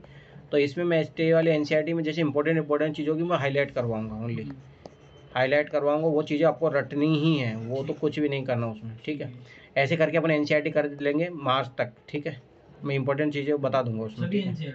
सारी एनसीईआरटी करवाऊंगा इसमें। हाँ, ठीक है।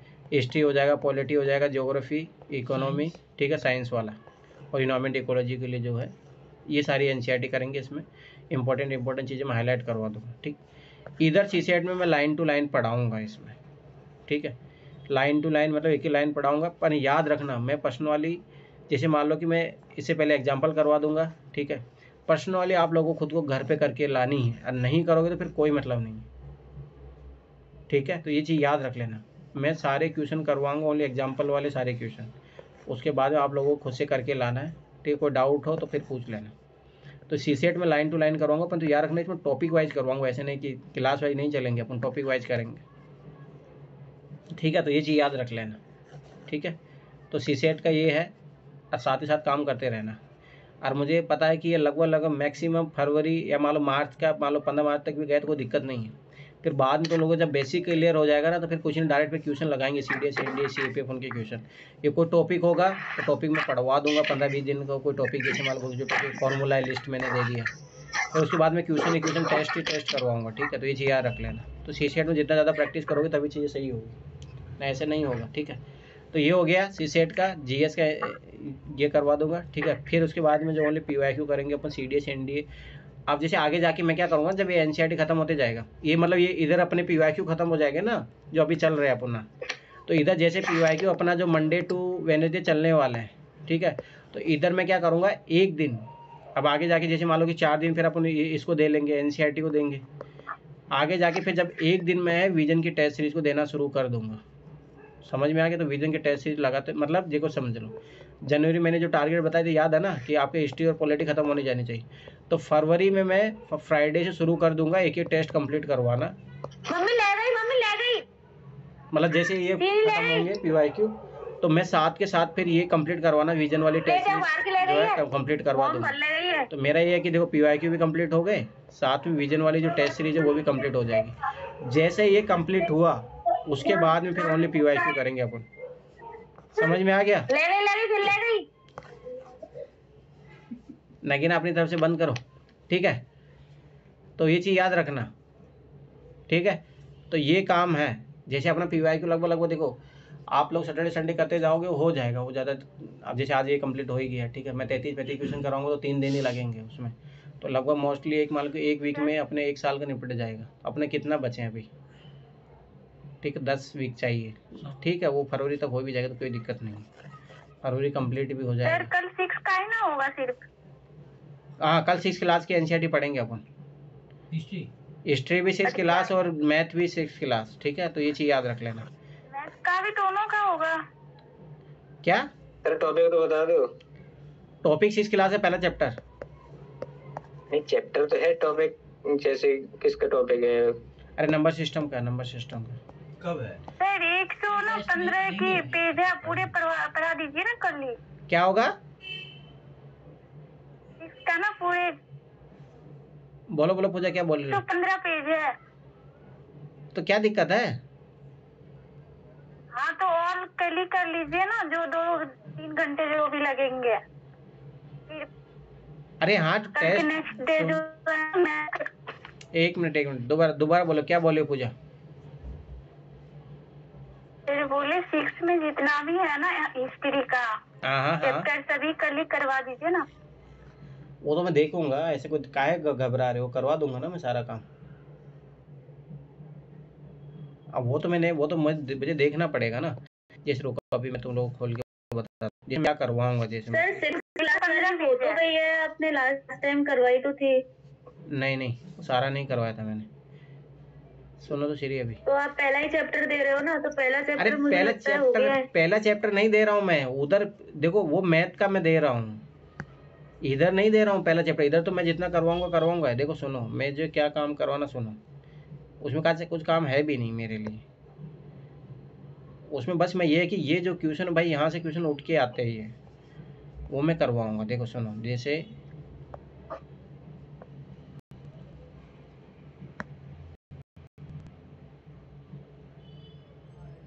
अब देखो सुनो, मेरा कुछ भी काम नहीं है, ठीक है, ध्यान से समझो। इसमें काम है, जैसे आप लोग पढ़ चुके हो। अब मैं फिर तो जो नहीं पढ़ा तो फिर देखो, मैं फिर तो जो मेरी बात नहीं मानेगा वैसे फंसेगा। अब जैसे मान लो कि ये है, अब एक मिनट रुको,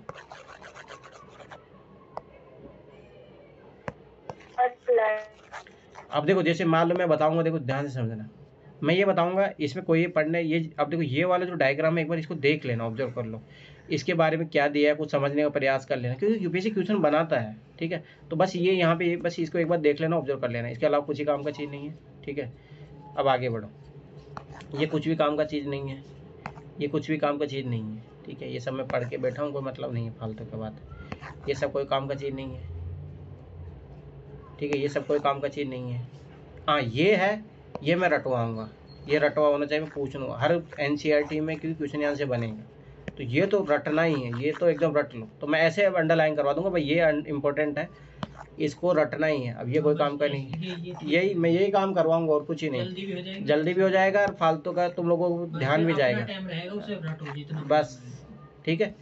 अब देखो ये कुछ ही काम का नहीं है, ठीक है, ये कुछ ही काम का नहीं है, ठीक है।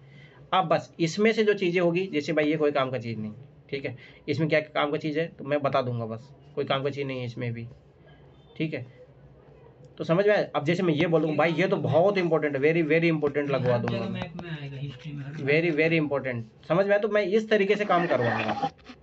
लगभग मैप से क्वेश्चन 5-6 बार पूछ चुका है। हाँ ये पूछेगा, ये देखो, ये डायग्राम से क्वेश्चन पूछता, मैं फिर बता रहा हूँ, डायग्राम से क्वेश्चन पूछता यूपीएससी, तो ये इंपॉर्टेंट है, तो ऐसे मैं हाईलाइट करवा दूंगा, ठीक है। इसको अभी करवा दो ना भैया। अरे नहीं, वीडियो रहेगी ना यार ये। अरे ठीक है, कल से कर रहे हैं ना शुरू, ठीक है। तो ये चीज़ याद रखना ना। अब देखो ये है, ये इंपॉर्टेंट है, कितनी बार यूपीएससी ने यहाँ से क्वेश्चन पूछा है, कितनी बार यहाँ से क्वेश्चन पूछा है। बुक नहीं है तो फिर कैसे हाईलाइट करेंगे? तो फिर तो बुक तो लेनी ही पड़ेगी ना पूजा, ऐसे कैसे काम चलेगा?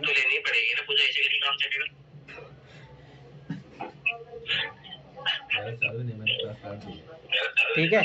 अब ये डायग्राम है, जैसे ये इंपॉर्टेंट है, रुक जाओ, ये कैसे आवाज़ रिपीट हो रहा है,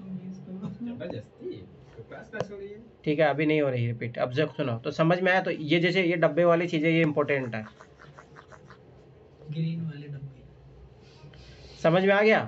अब ये है, ये इंपॉर्टेंट है, ये पढ़े इससे नहीं। क्वेश्चन 2 बार पूछा है। हाँ वही तो मैं बता रहा हूँ, अनाज के उपयोग डायरेक्ट पूछ सकता है। इस टाइप के जो जहाँ दिया हुआ वो पढ़ना ही पड़ेगा। तो डायग्राम देखो, मैं कुछ चीज़ें मस्त चीज़ें बता देता हूँ। डायग्राम इंपॉर्टेंट है यूपीएससी के लिए, जो पैराग्राफ में लिखा रहता है वो इंपॉर्टेंट है। उपयोग शब्द, ठीक है, तो ये चीज़ याद रखना। अब ये है, ये इंपॉर्टेंट है, टाइम पीरियड। यूपीएससी ने अब की बार क्वेश्चन पूछा तो मैं ऐसे हाईलाइट करवा दूंगा, समझ में आया? तो मेरा काम इतना है, तो इसमें ऐसा नहीं है टाइम लगेगा, ऐसा भी नहीं है इसमें। पर तो ये है कि मैं जैसे अब ये इंपॉर्टेंट है, ये आपको देखना ही है, ये बहुत इंपॉर्टेंट है।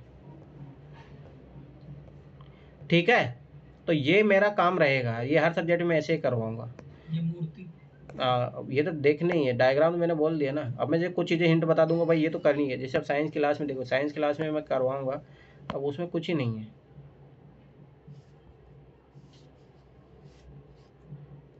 चल जा भाई। कुछ नहीं तो छोड़ दो फिर सर। अरे कुछ नहीं इन द सेंस, मतलब इसमें ज़्यादा इम्पोर्टेंट जो देखो, जैसे डायग्राम, अब देखो ये देखो नाइट्रोजन वाला, अब ये इम्पोर्टेंट है ना। बस ये डायग्राम अभी देखो, ये पहली वाला इस टाइप का जो क्वेश्चन होता है ना, वो यूपीएससी पूछता है।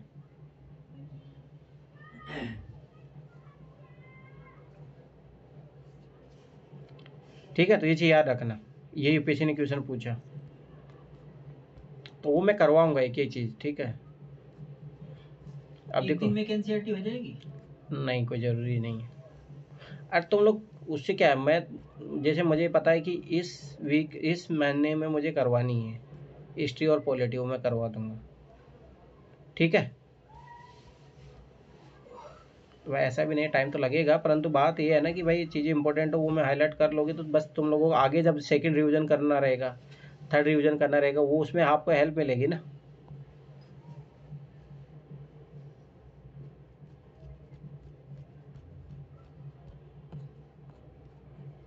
अब देखो ये इंपॉर्टेंट है, ऐसे टेबल में बता दूंगा। समझ में आ गया ना? मतलब मेरा काम ये रहेगा। अब देखो फंसाए का यूपीएससी ने क्वेश्चन पूछा, तो अब ये चीज़ें इंपॉर्टेंट है, तो वो मुझे पढ़ना पड़ेगा, ऐसा नहीं है। अभी कौन सी चीज़ से कौन सा विटामिन मिलता है, ये डायग्राम तो बहुत इंपॉर्टेंट है। तो आपको ये कि जब देखो, एक मैं फिर बता रहा हूँ सबको, हाँ सबको करना फर्स्ट, दूसरी में बस जो फिर मैं जो चीज़ें बताऊंगा बस वो चीज़ तभी करना। उसमें ठीक है, समझ में आ गया सब लोगों को? इनको कंप्लीट कर ले फिर रीडिंग ना भाई, बाबा फोन ठीक है ना? तो ये रखना, कल 2 बार रीडिंग हो जाने के बाद मेरे हिसाब से ठीक रहेगा। हाँ वैसा भी कर सकते हो, 2 सी रीडिंग में कर सकते हो, 2 रीडिंग। और ऐसे मेरा माना 3 रीडिंग तो करना ही चाहिए, 3 रीडिंग तो करना ही क्या चाहिए। पढ़ना है, हाँ फिर दिमाग ऑटोमेटिक करा दीजिए, मैं थोड़ा ना वो रीडिंग पूरी करेंगे, उसके बाद ही फिर स्टार्ट करेंगे, जो आप हाईलाइट कराएंगे उसके बाद तभी स्टार्ट करेंगे। रीडिंग भाई करो, वो तो उसमें क्या है। नहीं रीडिंग तो कर रहे हैं, मैं कह रहा हूँ कि जब एक और हो जाएगी ना तो ऑटोमेटिक ये फिर अपना हाँ वो कर लेना। ठीक है, तो याद रखना कल सब लोग एक तो वो लेके आओगे 6 क्लास का एनसीईआरटी मैथ का, और 6 क्लास की हिस्ट्री का एनसीईआरटी। ठीक है, तो ताकि मैं भी पढ़ो के रखूँगा, तभी तो मैं करवाऊँगा ना। चलो ठीक है, फिर bye bye, good night. Sir रुकना, हाँ बोलो। वो ओबीसी सर्टिफिकेट तो चाहिए होता है, वो कब तक का चाहिए होता है? ओबीसी सर्टिफिकेट यार नोटिफिकेशन आने से पहले बन जाना चाहिए, नहीं तो फिर अलाउ नहीं होगा। आवाज में जाने से पूजा म्यूट करो तुम। सुनो, जो है आपका जो ये नोटिफिकेशन आएगा 10 फरवरी को, उससे पहले बना हुआ तैयार होना चाहिए, नहीं तो वो अलाउ नहीं होता है। तो ट्राई करो जनवरी में बन जाए, नहीं तो अप्लाई नहीं होगा अलाउ। मैंने बनवा दिया है। वो बन जाना चाहिए अभी जनवरी मंथ में, जिसको भी बनवाना ओबीसी सर्टिफिकेट। ठीक है, मैंने ये डब्ल्यू दो जिसको दिन बनाना में है। ठीक है, क्या रिद्धि क्या बोल रहे हो कि हर बार क्यों, क्या किस चीज़ की बात कर रहे हो? हाँ सर, ये नया ही क्यों बनवाना पड़ता है ओबीसी सर्टिफिकेट? ओबीसी का ऐसा नहीं है, ओबीसी का याद रखना कि वो नॉन क्रिमिलियर सेशन में आने के लिए वो इसलिए बनाना पड़ता है ना, क्योंकि आपकी इनकम ऐसे तो नहीं कि परिवार की इनकम 8 लाख से ज़्यादा हो गई है, 8 लाख का क्राइटेरिया दिया है ना, इसलिए बनाना पड़ता है उसको रेगुलर, ये है रीजन उसमें। सर पहले तो 3 साल तक के लिए काम करती थी, अब हर बार चाहिए क्या इन्हें? नहीं हर बार का तो नहीं चाहिए, पर तो ऐसा भी नहीं है, दो उन्हें यूपीएससी ने क्राइटेरिया चेंज किया है, इसीलिए तो बहुत सारे बच्चों का रिजल्ट अटका हुआ इसी कारण से। तो वो लापरवाही मत करो, बनवा लो। अब नहीं बनवाए फिर मेंस में बनवाना पड़ेगा क्या? नहीं मेंस के लिए नहीं, पीटी में जो अप्लाई होगा वही अप्लाई होगा, मेंस के लिए अलग से नहीं बनाना पड़ता। अच्छा जो केंद्र वाला बनवा ले, वही चलेगा मेंस में। दिव्य तंवर का फंसा था ऐसी कुछ। अरे वो उसको पुराना डाला था उसने। अच्छा मतलब ये कह रहा था मैं भी पुराने डाला। हाँ ठीक है। हाँ बोलो। केंद्र वाला बनवा ले। हाँ सेंटर वाला बनवा लो। ओबीसी तो ऐसे ओबीसी तो चलता है, सेंटर दोनों चलेगा, परंतु बहुत बार ऐसा होता है ना कि कुछ जो ओबीसी की जो मान लो कि जो है कैटेगरी सेंटर लिस्ट में नहीं आते, तो आपको सेंटर वाला बनवाना चाहिए। अगर आपकी सेंटर लिस्ट में भी है वो आपका जो है कैटेगरी, और वो स्टेट लिस्ट में भी, तो कोई दिक्कत नहीं है, पर फिर भी बनवा लो। नहीं दोनों बन जाएंगे ना मेरे तो। हाँ नहीं तो दोनों ही बनवाओ, ज़्यादा अच्छा है वो रहेगा। क्योंकि बहुत सारे स्टेट में कुछ के जैसे कास्ट जो होती है मान लो जो भी है, उसको ओबीसी में अलाउ है पर तो सेंटर में अलाउ नहीं है, तो ये भी होता है। तो वो चीज़ देख के समझ के करना, क्योंकि कुछ जो स्टेट की लिस्ट में ओबीसी पूजा तुम्हारी तरफ से दिक्कत आ रही है, पूजा बंद कर, ठीक है, भाग गई छोड़ के। ठीक है, तो ये चीज़ याद रखना कि जब भी स्टेट वाला, कई बार ऐसा होता है कि स्टेट में तो ओबीसी में हो आप, परंतु सेंट्रल लिस्ट में जनरल में हो, तो ये चीज़ ध्यान रखना। नहीं भैया जैसे मेरा जर्नल का तो डब्ल्यूएस चलता है। हाँ तो जो मुझे तो पता ही ना है। बनवा लिया। हाँ क्योंकि वो मार्च में रिन्यू होता है। हाँ भैया उसको नवंबर में। हाँ तो वो चलेगा ना। तो आगे मैं ये कह रहा हूँ मुझे तो पता ही ना है। अरे पता नहीं है तुम किस क्या हो, यादव हो ना? अरे स्टेट में उसमें नहीं बताया ना मुझे। हाँ इसमें तो ओबीसी में आते हैं। अरे ठीक है केंद्र में बता रहा हूँ। केंद्र में सेंट्रल में आते हैं, ठीक है, पर बनवा लो, ज़्यादा बढ़िया है, सेंटर वाला बनवाओ, सेंटर वाला है। सर मेरा ना हाँ सर स्टेट में ना ईबीसी में आ जाता है ना, सेंट्रल में ओबीसी में आ जाता है। हाँ तो वही तो इसलिए मैं बोला हूँ कि तुम्हें ओबीसी वाला बनाना तो सेंटर वाला बनवाओ। ईबीसी वाला नहीं बनवाएंगे? अरे भैया ओबीसी वाला ईबीसी क्या है मतलब, पूजा बताओ। नहीं ये ना हम लोग के स्टेट में ईबीसी चलती है, हम लोग की कास्ट की। नहीं वो आप सेंट्रल के लिए ओबीसी। नहीं, सेंटर वाला बनाओ, सेंटर वाला बनवाना एक ही पड़ेगा। बनता है ओबीसी। अरे यादव को मेरे दोस्त बहुत सारे यादव है। अरे भाई स्टेट का अलग होता है, सेंटर का अलग होता है, स्टेट का अलग होता है, सेंटर का अलग होता है। अरे नहीं वो मैं फिर बता रहा हूँ, वो हो सकता है कोई एक्सीडेंट ले सकता, तो अलग अलग बनता है, याद रखना, सब अलग। सेंटर वाला बनवाओ, सेंटर वाला एग्जाम सेंटर का, तो सेंटर वाला बनवाना पड़ेगा ना। हमारा एक ही हम भी सेंटर वाला बनवा, हम भी ओबीसी से हैं। हाँ तो सेंटर वाला बनवा लो, पर अभी अगर वो बना तो वो करवा लो जनरल। पर ये फिर बता, नोटिफिकेशन से पहले का अलाउड होता है, बाद में नहीं होगा, तो जिसको बनवाना अभी बनवा लो फटाफट से। मैंने नोटिफिकेशन के बाद बनवाया था। नोटिफिकेशन के बाद बनवाया था? अरे अभी 10 फरवरी से अभी जो नोटिफिकेशन आने वाला है। नहीं हाँ, जैसे 2-3 दिन के अंदर में बनवा लिया था ना स्टेट में तो। अरे मैं क्या बोल रहा हूँ, जो अभी नोटिफिकेशन आएगा 10 फरवरी, उससे पहले वो का बना हुआ होना चाहिए, बस खत्म बात, ये है मामला। एलिजिबल नहीं हो फॉर्म। अच्छा हाँ तो ये चीज़ याद ठीक है सर, बना लेंगे। ठीक है, तो सेंटर वाला बनवा लेना। चलो ठीक है फिर, बाय बाय। और कल जो मैंने बोला वो लेके आना, ठीक है। 6 और 6 दोनों एनसीईआरटी। हम्म। चल भाई ठीक है, एक ही चलो।